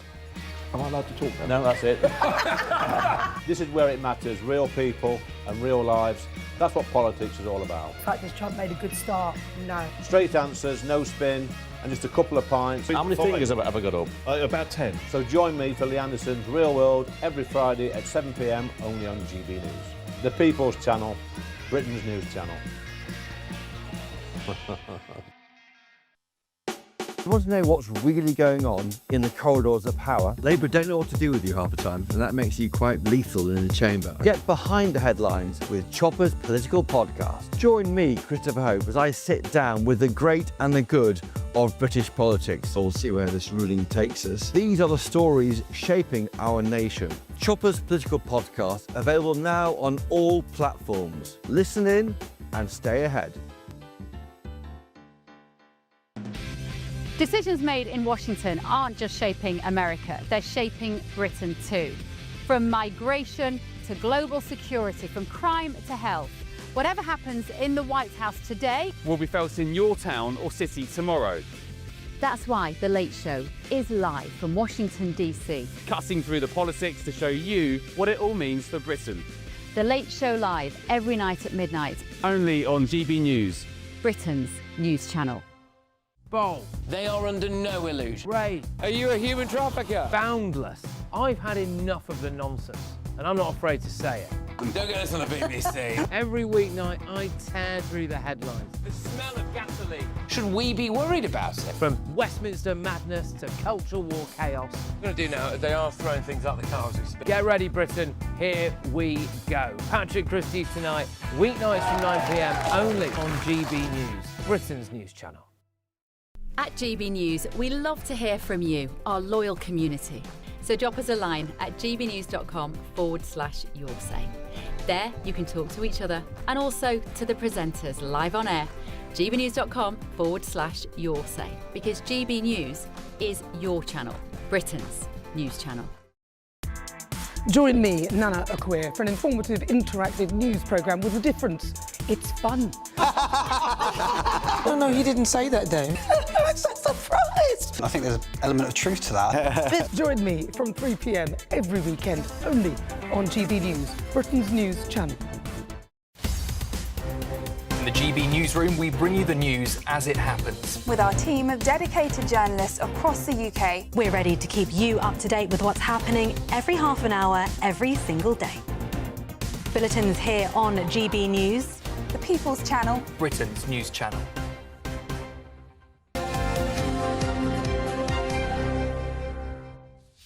Welcome back. It's sports time.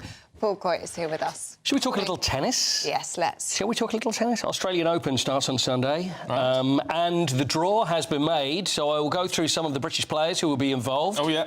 Ellie, your friend Emma Raducanu, Yeah. 28. Is she looking good?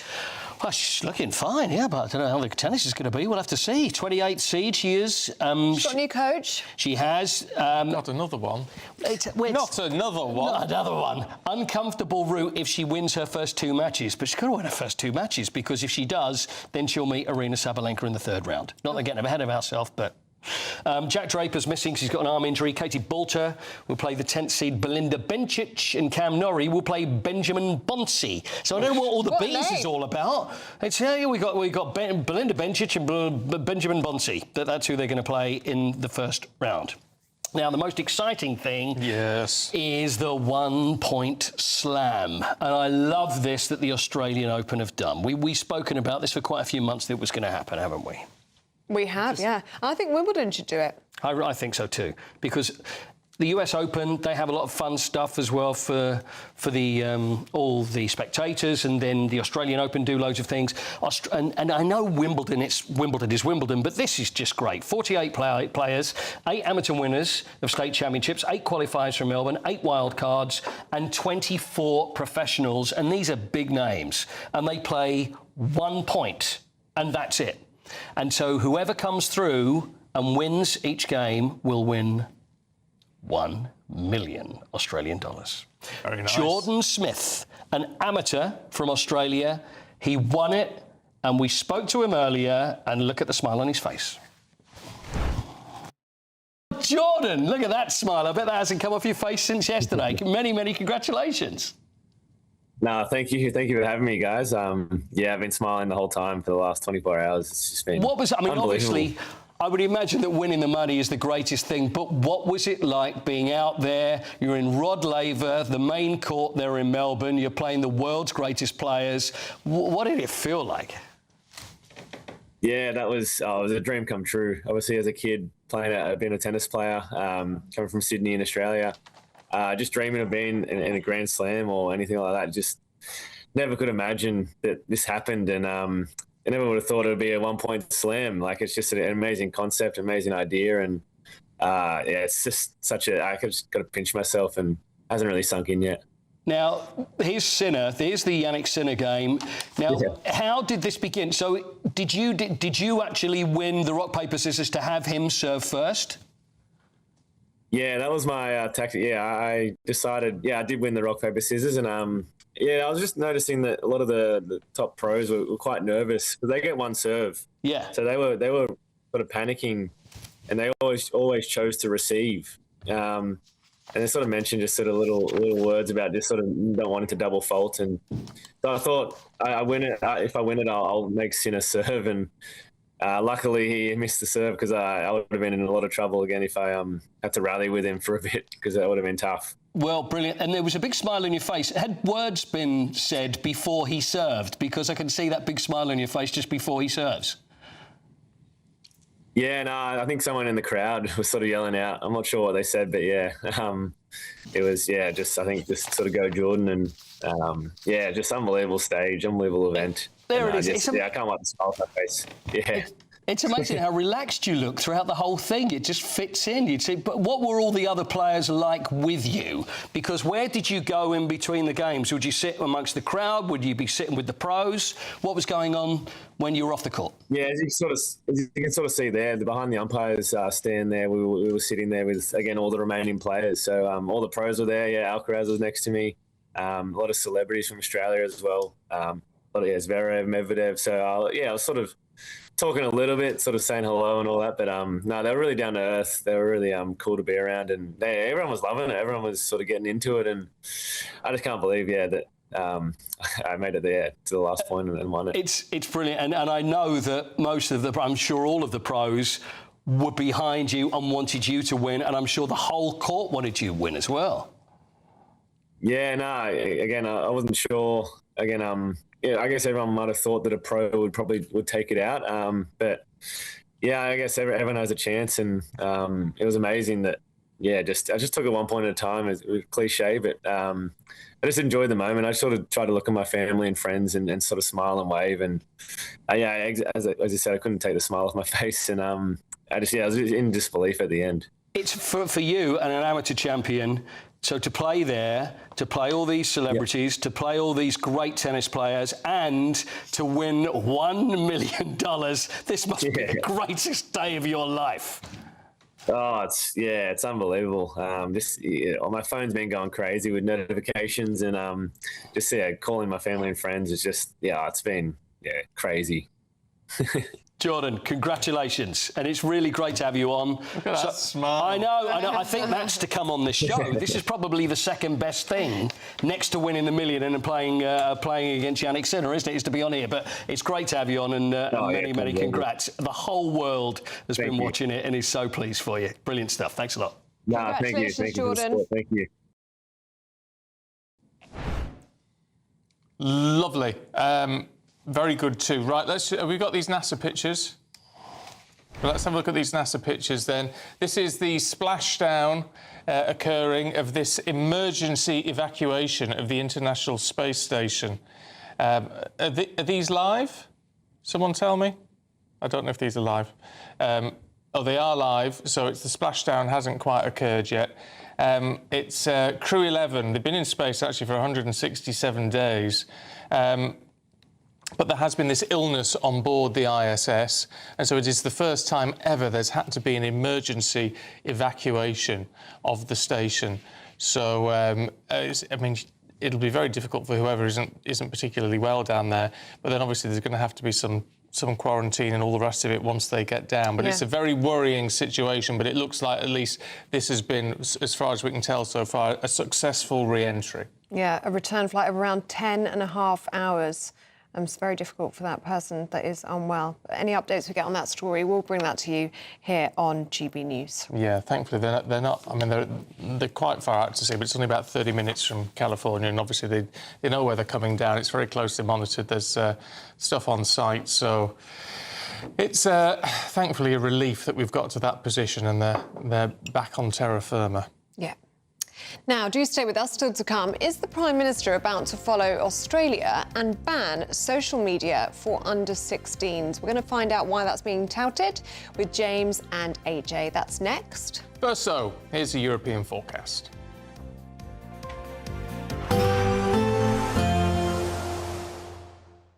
Ready to soak up that holiday sunshine? Won't we need some cover? No worries, all sorted. All Clear Travel Insurance sponsors GB News Travel Destinations Forecast. Through the rest of the week and into the weekend, there's some pretty unsettled weather spreading its way eastwards across the Mediterranean. As we go through tomorrow, there'll be rain, even some hill snow pushing through Portugal and Spain, also some heavy bursts of rain across southern France. All of that is going to make its way eastwards, and so although there's some dry, at times bright weather around at the moment, as we go into the weekend, we're in for some heavy thundery rain and also some strong gusty winds leading to rough sea. All Clear Travel Insurance sponsors GB News Travel Destinations Forecast.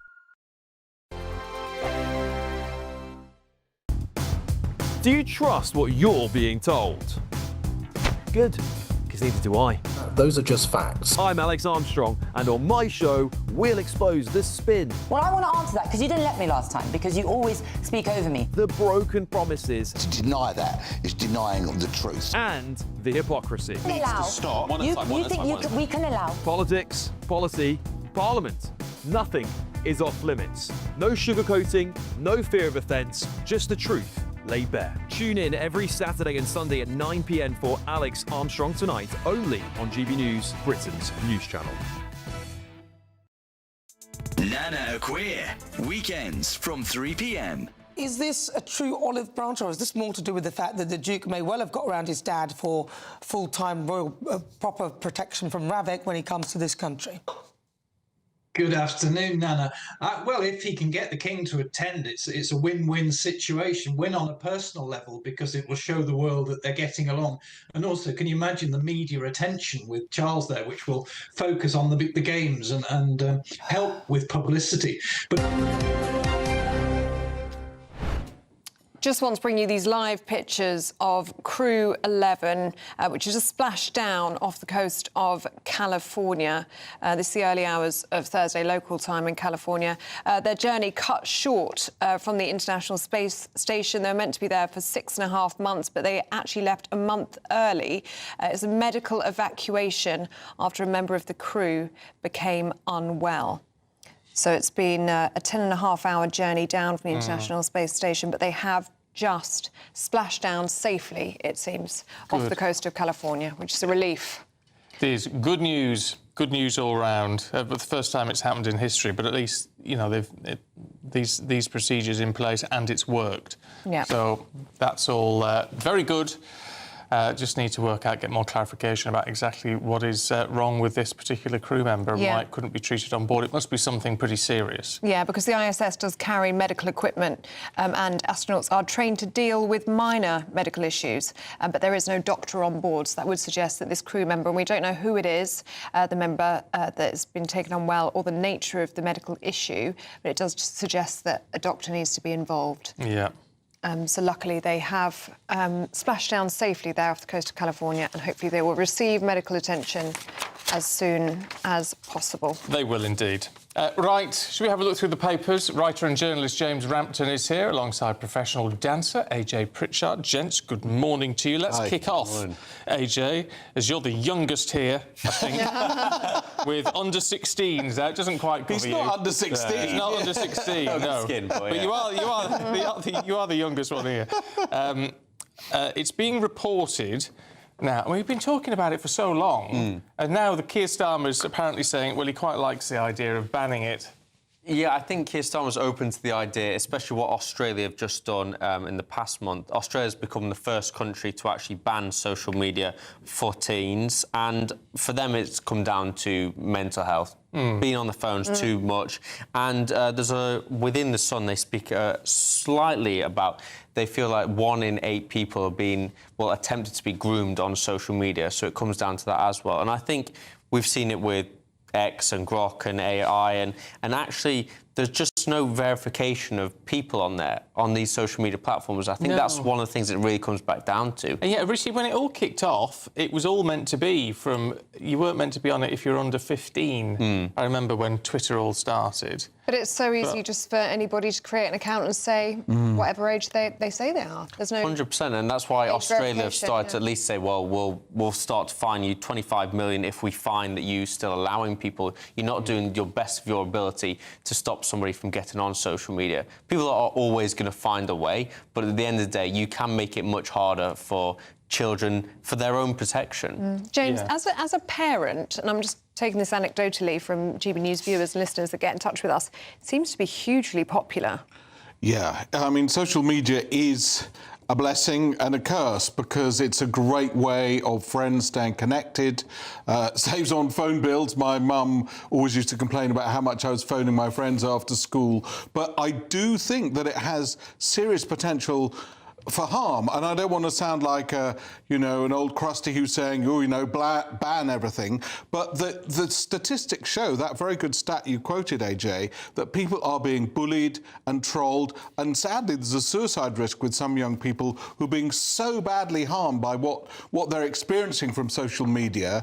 And apparently in a recent poll, 74% of people in this country said we should ban social media for the under 16. So it's obviously a popular idea, because we, above all, as a society, want to protect our young. I mean, what worries me about it all, more than anything else, is that there does seem to be scientific research which shows it is altering how young people's brains are evolving. I think the original idea to bring people closer together is fantastic, but more and more you sit at a dinner table, it's more isolation and people being removed from the actual experience they're in, for starters, and especially the COVID era. Children still stuck in their bedrooms just on social media. That's how they are getting through day to day. Yeah, and we had that story early on this week, didn't we? That now speech and language therapists are reporting that screen time and children as young as 2 being addicted to their phones and tablets, it's affecting their speech. They're going to school, primary school, not being able to speak in sentences. Yeah, lots of 11-year-olds are leaving primary school without reaching the required reading age. It's a national year of reading that was launched this week with great people like Leah Williamson, the Lionesses captain, Richard Osman, saying, and in fact, I have to say, my daughter is involved in the campaign, so I'm very proud of it. I have to declare an interest there, but I think it's brilliant. You know, every primary school is going to get a library. There are huge efforts to get people to books because of the joy and the richness that they bring to your life. And if you can get people off the phone and reading books and communicating eye to eye, face to face with people, that's so much better. Well, it's human development, isn't it, which is what we seem to be missing out on. Let's have a look at the FT. I presume this is online, is it, James? Looking at GDP growth, because those figures only came out at 8 o'clock this morning. Yes, it is in The Guardian as well, actually. I mean, the government needs all the help it can get, so it's going to find this very helpful. You know, as President Clinton was always told, it's the economy, stupid. If people feel they're doing better, they're more likely to vote for you. And that's obviously throughout the decades has helped people to win elections. So beating expectations and growing by 3% in November when there was lots of uncertainty around Rachel Reeves's budget is good news for the government. And also car manufacturers gone up 25% despite the cyber attack on Jaguar Land Rover. So they've defied expectations, and it is a rare piece of good news for the government. The problem with these figures, as is always the case, is that this is a monthly figure, and it has to be revised into a quarterly figure. And so it doesn't necessarily mean we're going to... I don't want to be the harbinger of doom. No, it's important you say that, because obviously a growth of 0.3% in November is... Yeah, it all sounds good. The forecast for 2026 is 1.2%. And I think the real worry is kind of like, yes, this Labour government is always about investments into infrastructure, which is great for businesses. But at the same time, regarding what's happening with taxes, it's quite hard for these companies to keep that investment moving forward. And I think the FTSE 100 being at a high of 10,180 this morning is brilliant. That's great for the UK, but the UK is so chronically underinvested. Normal people are not going to feel that reward. And the FTSE 100, 75% of that growth comes outside of the UK. And I think that's the thing. It's not just growth in the UK. It's like our companies here are helping growth in other territories. Yeah. Right, you two, let's just return to those live pictures that we've got just off the coast of California. And this is Crew 11, 4 astronauts that left the International Space Station a month early in a medical evacuation. They have just splashed down in the sea just off of California after 10.5 hours, that journey from the International Space Station. NASA isn't providing any details yet about who is unwell on board or the nature of the medical issue, but has said that that person is in a stable condition. This is the first medical evacuation since the International Space Station was put into the Earth's orbit in 1998, so never happened before. And there was a sense, wasn't there, last week that something was wrong because there was meant to be a spacewalk by 2 of the astronauts, there's 4 in total. That was called off last minute, and then we got a sense that somebody was unwell on board, and now we're seeing this medical evacuation. But extraordinary pictures coming out in the middle of the night in the Pacific Ocean of that splashdown, and it appears, thankfully, that all has gone well and they are here safely. Yeah, they do seem to be down all right, but you see the people climbing on board that SpaceX Dragon capsule, and so they're just preparing, obviously, to get those 4 astronauts out. You've got 2 from NASA, actually, Zena Cardman and Mike Fink. You've got Kamiya Yui from the Japan Aerospace Exploration Agency, and the cosmonaut Oleg Platonov, who's down as well. So it's just about getting those people out now and then taken off for medical checks. We'll bring you more on that, of course, as and when it happens. And there probably will be a conversation now about having doctors on board the International Space Station, won't there? Because we know that astronauts it's not going to happen. Well, as tourism increases, doesn't it, and more people are travelling into space, perhaps that's something that needs to be looked at. Possibly. I mean, the trouble is with that, the tourists they're not really going into space at the moment. They're only going to the very edge of the atmosphere, and then they're back down 10 minutes later, so it wouldn't be an issue. But as it gets to more people spending prolonged time on board, it would be something. But anyway, as I say, we'll bring you more on that as we get it. Let's have a very quick look, shall we, James, at the Telegraph. And British soldiers in Ukraine would face ECHR lawfare. Tell us about this. Well, this is a very interesting story. There is a clause that could exempt British soldiers from following the European Convention on Human Rights when they're fighting in a conflict. But the government has not opted to trigger that clause. So our soldiers could face justice in Russian courts. Now, Russia is very, very adept at using other means of attacking states. We know about cyber attacks and terrible efforts to poison people in this country, but they're using this thing called lawfare. Yeah. They're using legal means against us, so it's just another weapon that they have on the battlefield. So I do think it's alarming. If you're a soldier going out there, you think, oh my gosh, I've got enough to worry about already without having to fear ending up in a Russian court and, you know, possibly being confronted by a very long sentence. What do you reckon, AJ? I would just like to think that the British soldiers themselves internally have been spoken to and be like, OK, this is just another lawfare. This is another way of us being mentally taken down. Let's forget about it and continue and do what the task is at hand. Well, they're incredibly proficient. They know what they need to do, and they will do it within the letter of what they've got. Well, just because we're almost out of time, what started appearing in supermarkets, AJ, according to the Times? the hot cross buns. Oh. Hot cross buns are up 39% in Waitrose, 55% over the year. But the reason, I think, is Asda now do a tiramisu flavour, Co-op are doing apple crumble, and Sainsbury's are doing a coffee and chocolate chip. Hot cross bun, like, it sounds amazing. Obviously, it shows affordability. It sounds nice. I just don't know that you should be. No, I'm with you. I'm a classic person. Yes, I just feel like, what's wrong with the classic? I don't know. But I people haven't like had the breakfast. hype. This is sounding really nice to me. But if it ain't broke, don't fix it. Yes. Well, as long as they've got crosses on, I should say, because there was the no, don't even go there. It's not a hot cross bun. There was one with a tick on a couple of years ago because they didn't want to leave anybody out. It is supposed to be a symbol of Easter, hence the cross. Yes. So it's quite bizarre that they've taken that off. But good news for everyone who loves scoffing. Yes. All right, you two. Thank you very much indeed. It's been good to see you. We've got the headlines coming up in just a moment.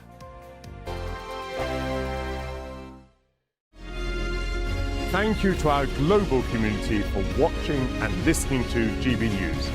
We're not only the #1 news channel in Britain, we're chosen by you around the world. Good morning, this is the latest AI travel news from gbnews.com. On the A1 North at East Linton, a broken down vehicle is partially blocking the road. On the M4 eastbound at junction 32 for Corriton, the off-slip is busy with congestion.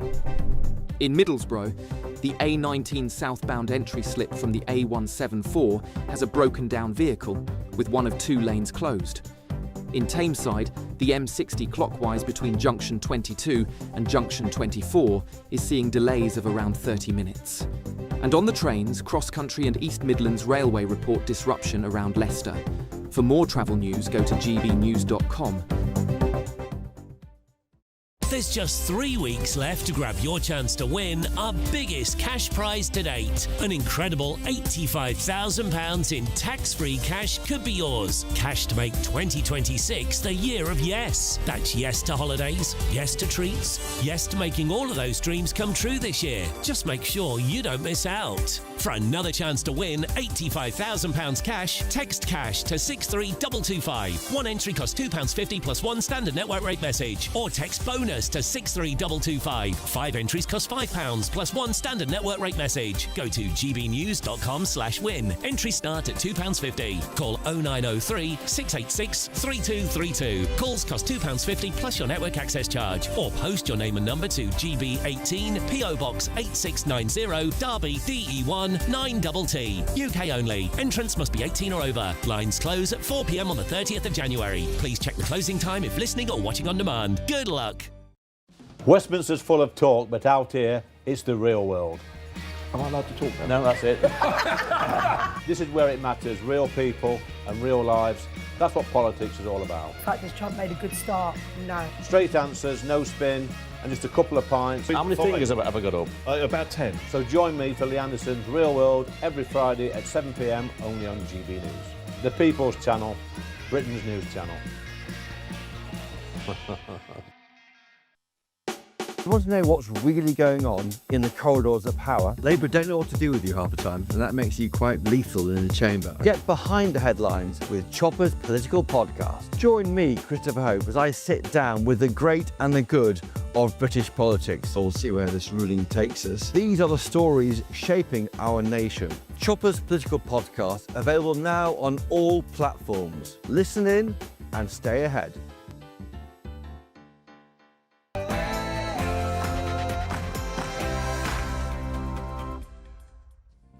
Good morning. An unprecedented standoff between the Home Secretary and a Chief Constable, as the under-fire officer is so far refusing to resign, despite admitting to lying in order to ban Israeli football fans from a game.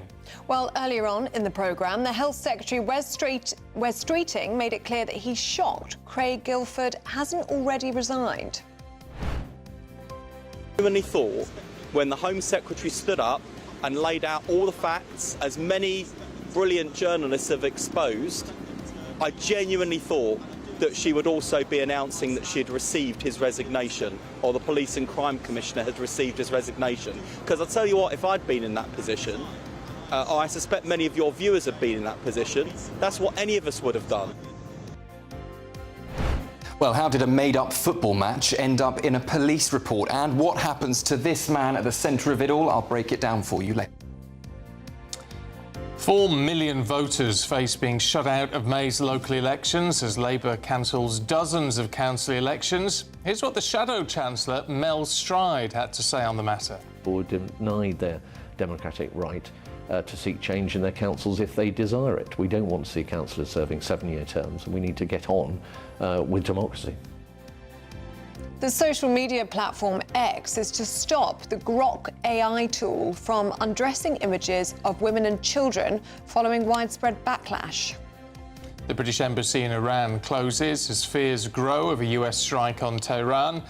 But the Islamic Republic called off executions of protesters at the 11th hour yesterday. Been notified and pretty strongly, but we'll find out what that all means. But we've been told that the killing in Iran is stopping, and it's stopped, and it's stopping. The UK deploys a sole military officer to Greenland after Denmark and the US failed to reach an agreement over the future of the territory. More trouble for South East Water. The regulator Ofwat has launched an investigation after thousands of homes have been left without drinking water for days. Today is National Pothole Day, and campaigners are highlighting a £17 billion backlog in road repairs. There's a bit of sunshine for some of us today. Meanwhile, in the south and southeast, plenty of wet and windy weather. Join me later to find out what you're going to get. It's just got 9 o'clock. I'm Stephen Dixon. I'm Ellie Costello, and this is GB News Breakfast.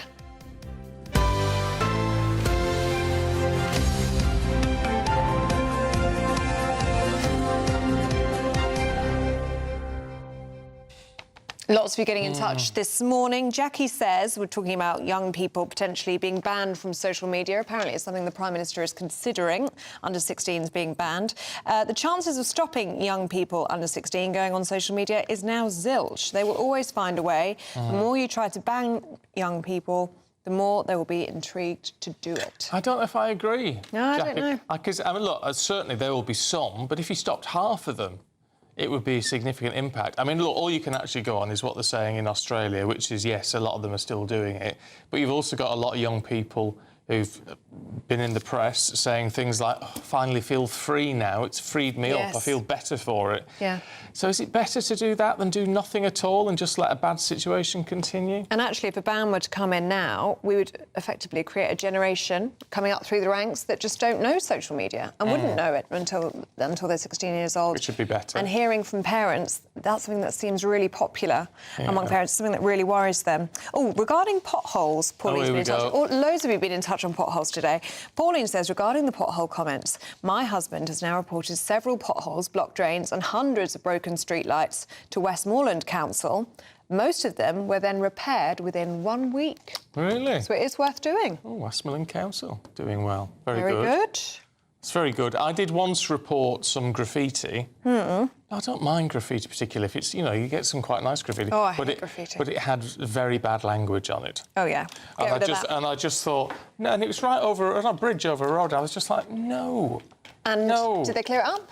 Yeah, I mean, they didn't clear it up very nicely. They just painted over it in grey. But at least the bad language is gone. Yeah, that's not very nice. Bit of an eyesore, I think. Anyway, keep those views coming in. Thanks for your company. gbnews.com/your say.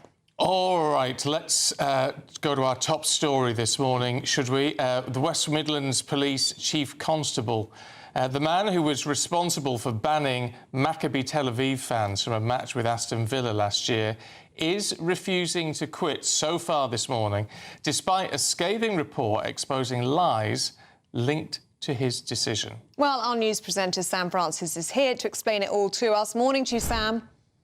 Yes, good morning to you both. So how did AI, a report from a watchdog, and this man's job on the line end up becoming such a complicated and fascinating story? Well, it began back in November when West Midlands Police banned Maccabi Tel Aviv fans from travelling to Aston Villa in Birmingham, saying that that game was high risk. They said it was about safety and protecting fans, now turning into a full-blown crisis of trust in police.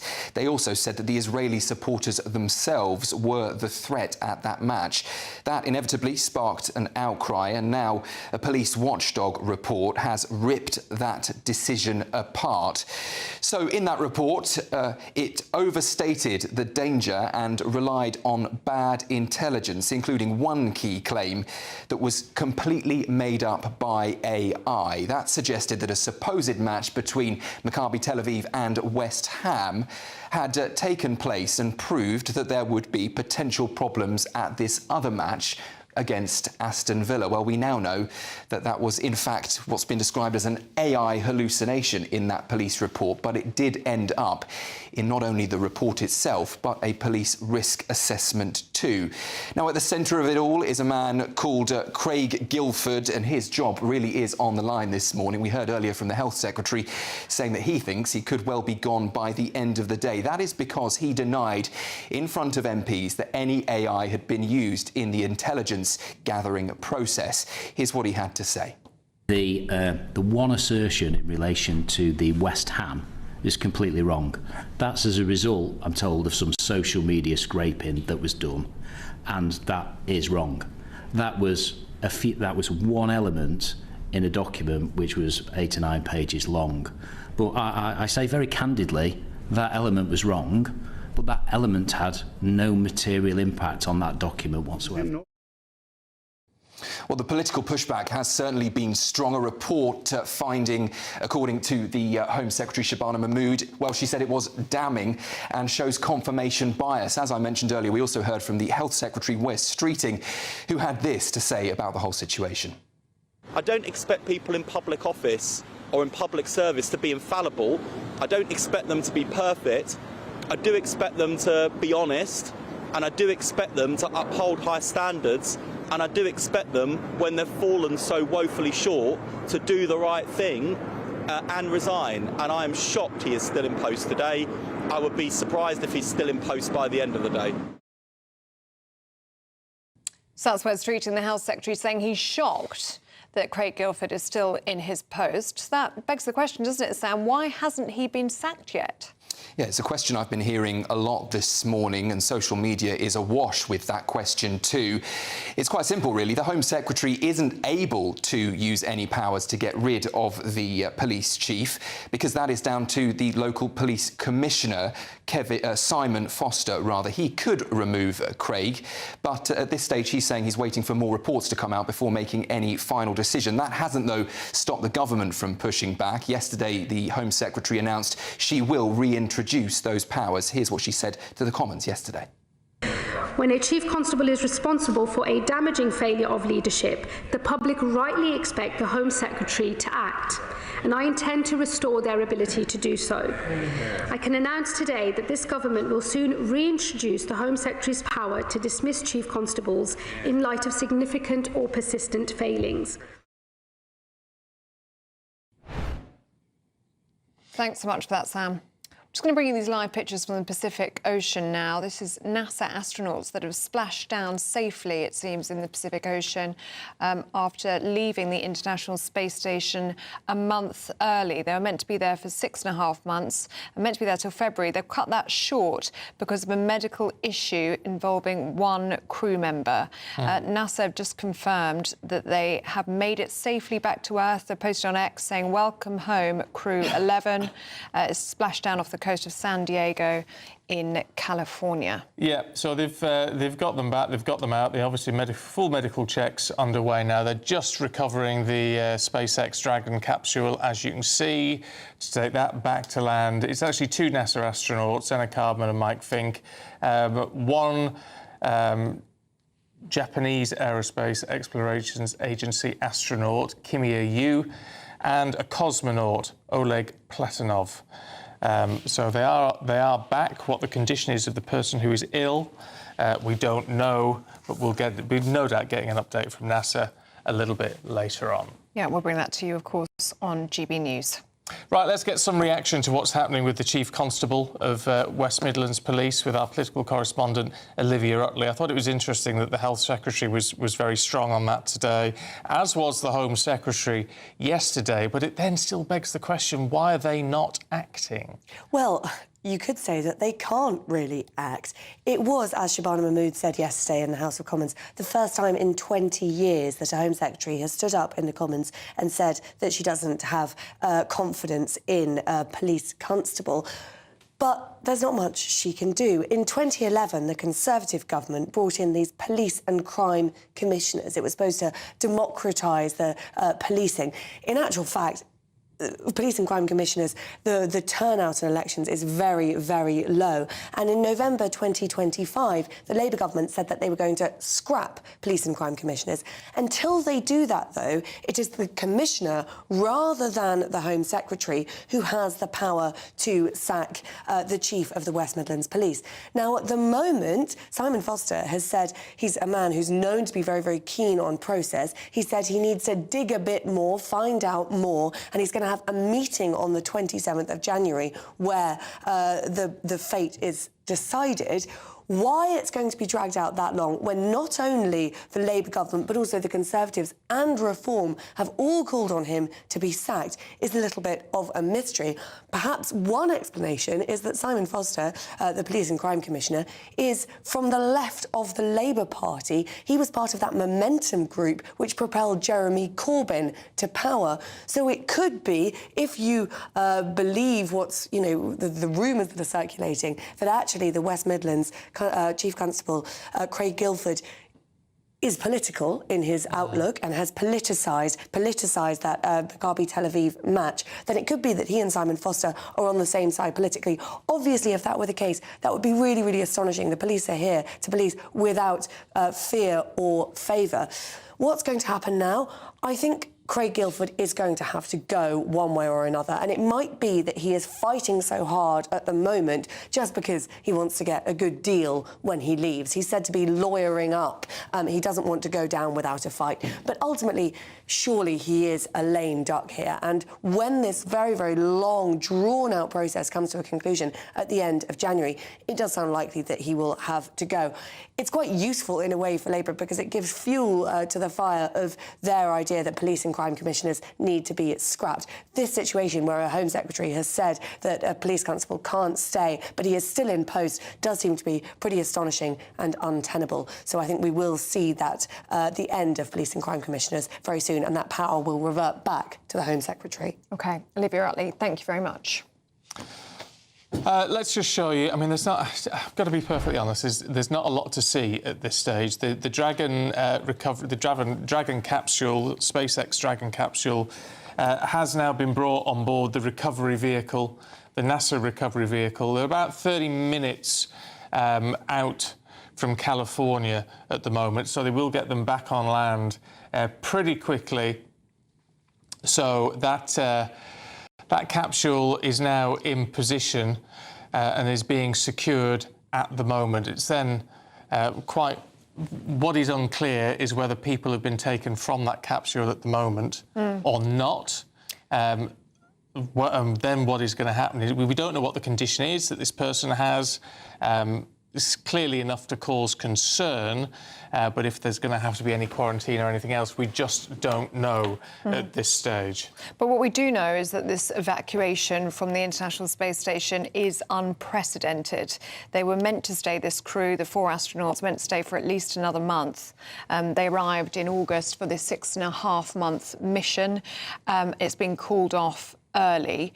We got a sense, didn't we, last week, that something was awry because there was a planned spacewalk by 2 of these astronauts that very abruptly came to an end.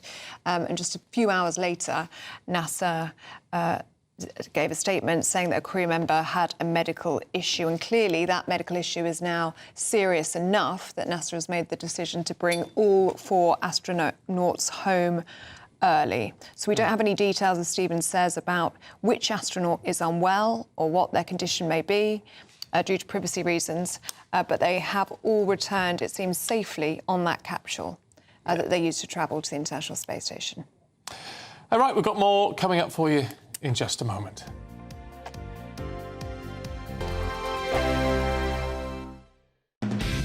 Decisions made in Washington aren't just shaping America, they're shaping Britain too. From migration to global security, from crime to health. Whatever happens in the White House today will be felt in your town or city tomorrow. That's why The Late Show is live from Washington, D.C. Cutting through the politics to show you what it all means for Britain. The Late Show live every night at midnight. Only on GB News, Britain's news channel. Exciting news. Every Friday, my Patrick Christie's Tonight Show is going to have a twist to it. We're welcoming some special guests. You.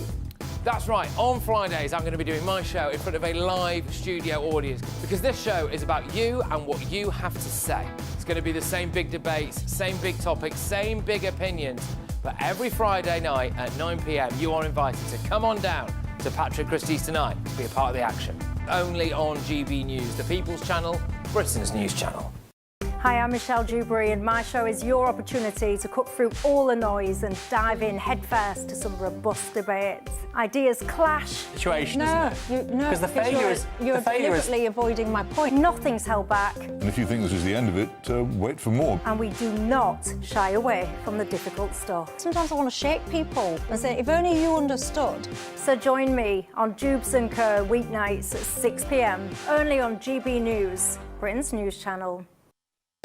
You want to know what's really going on in the corridors of power? Labour don't know what to do with you half the time, and that makes you quite lethal in the chamber. Get behind the headlines with Chopper's political podcast. Join me, Christopher Hope, as I sit down with the great and the good of British politics. We'll see where this ruling takes us. These are the stories shaping our nation. Chopper's political podcast, available now on all platforms. Listen in and stay ahead.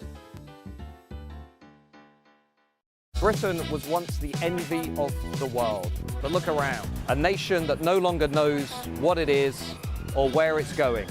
A country that's broken. How do we fix Britain? How do we bring it back? Friday night with Matt Goodwin at 8 p.m, only on GB News. No matter the state it's in, this is our nation. Join me, Jacob Rees-Mogg, for a genuine, honest discussion on where we have been, where we are going, and where we are with the people who set the direction. Tune in to State of the Nation every Monday to Thursday, 8 to 9 o'clock, only on GB News. Britain deserves a newsroom that puts the facts and your voice first. Well, and that's what you get on GB News. Lively debates, lively conversation. And we're not afraid to hold power to account.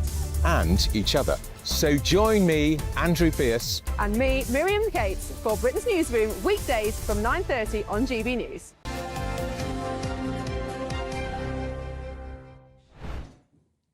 Well, let's return to those live pictures now in the Pacific Ocean. This is the SpaceX Dragon spacecraft, the Endeavour spacecraft, that has successfully splashed down as Pacific Ocean about 30 minutes ago. And what you see now are recovery teams checking over the Dragon Endeavour. We believe the astronauts are still strapped into their seats, but they will be climbing into the Dragon and preparing those final checks before those 4 astronauts inside disembark. They had been on a 6.5-month mission, or what's supposed to be a 6.5-month mission, to the International Space Station.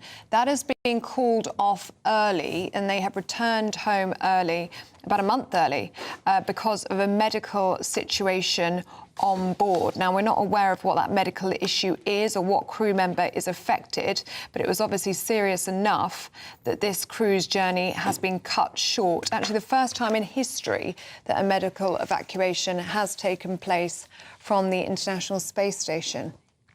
Yeah, so they'll be opening the door of the Dragon capsule, and then presumably, I mean, they're monitoring it all very closely there, but presumably then we're going to get actually a medic go in to check before those men are brought out. So we don't know the condition of them. We don't know how serious... We've got to keep it to reality. There's a potential of this being very serious. There's also the potential that it may not be, just something that can't be treated in space.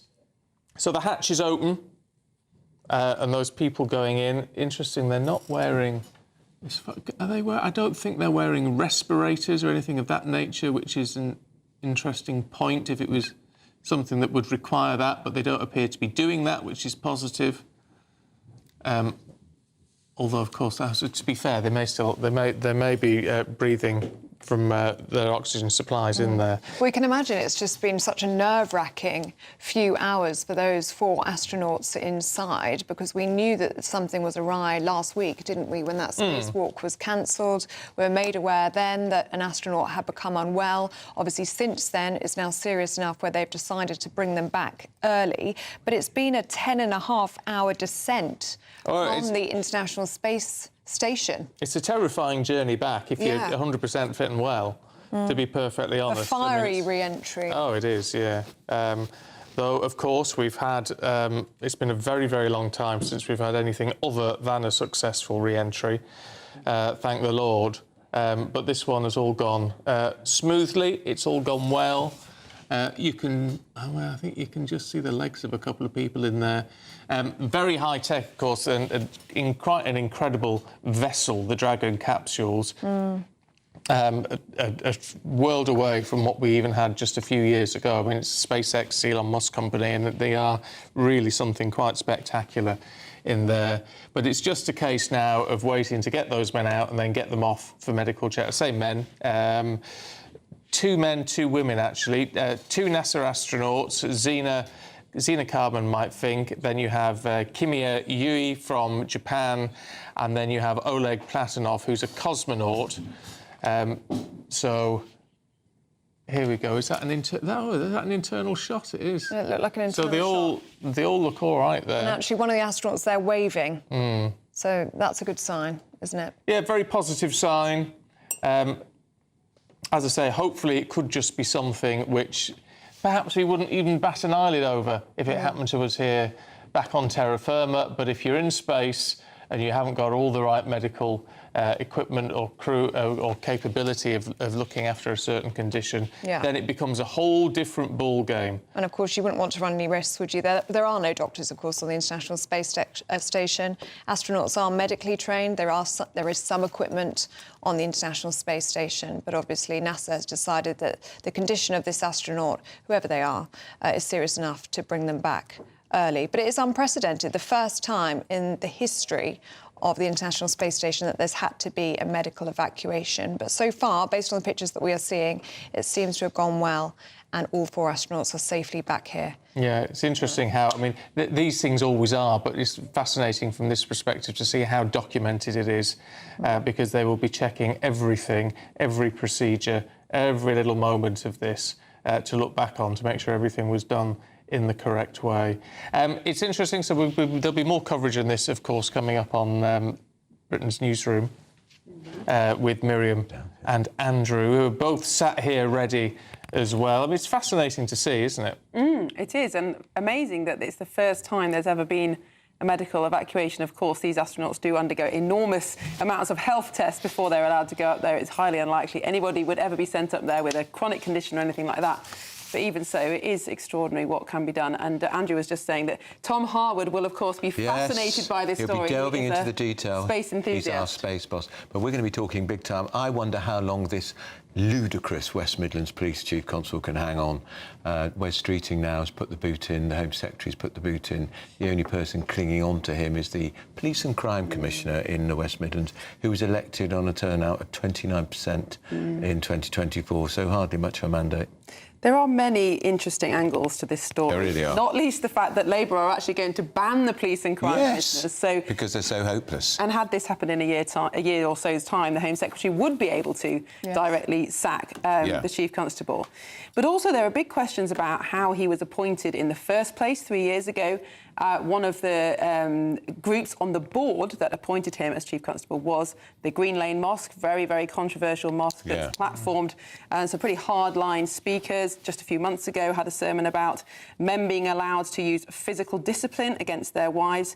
And yet, again, this was the mosque that called for the Maccabi Tel Aviv fans to not be allowed to come. So what is their influence over the police in Birmingham?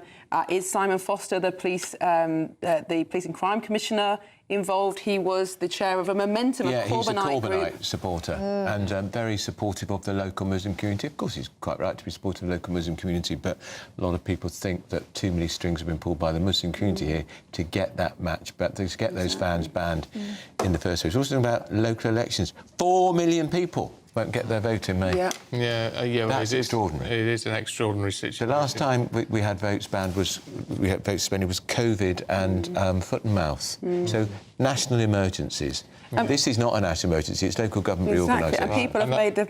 Sorry. No, I was just going to say just before you carry on that we can see a gurney in the shot there, so that'll be ready for whoever is the ill astronaut or cosmonaut. on board.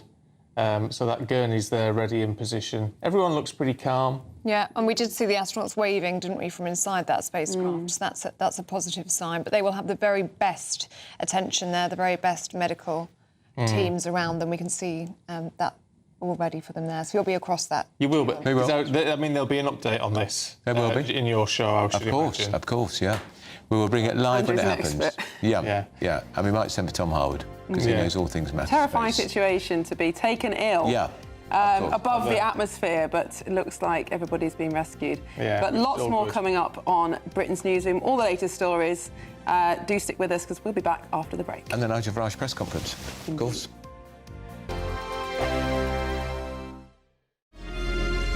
Thank you, Britain, for helping us reach 10 million followers across social media. We are truly honoured to have your trust, one follower at a time.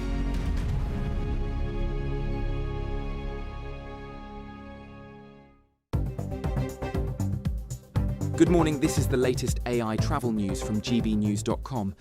On the M876 southbound from Junction 3 towards the M9 at Junction 7, a road traffic incident is partially blocking the carriageway. The M4 eastbound exit slip at Junction 32 for Corriton is slow with heavy congestion.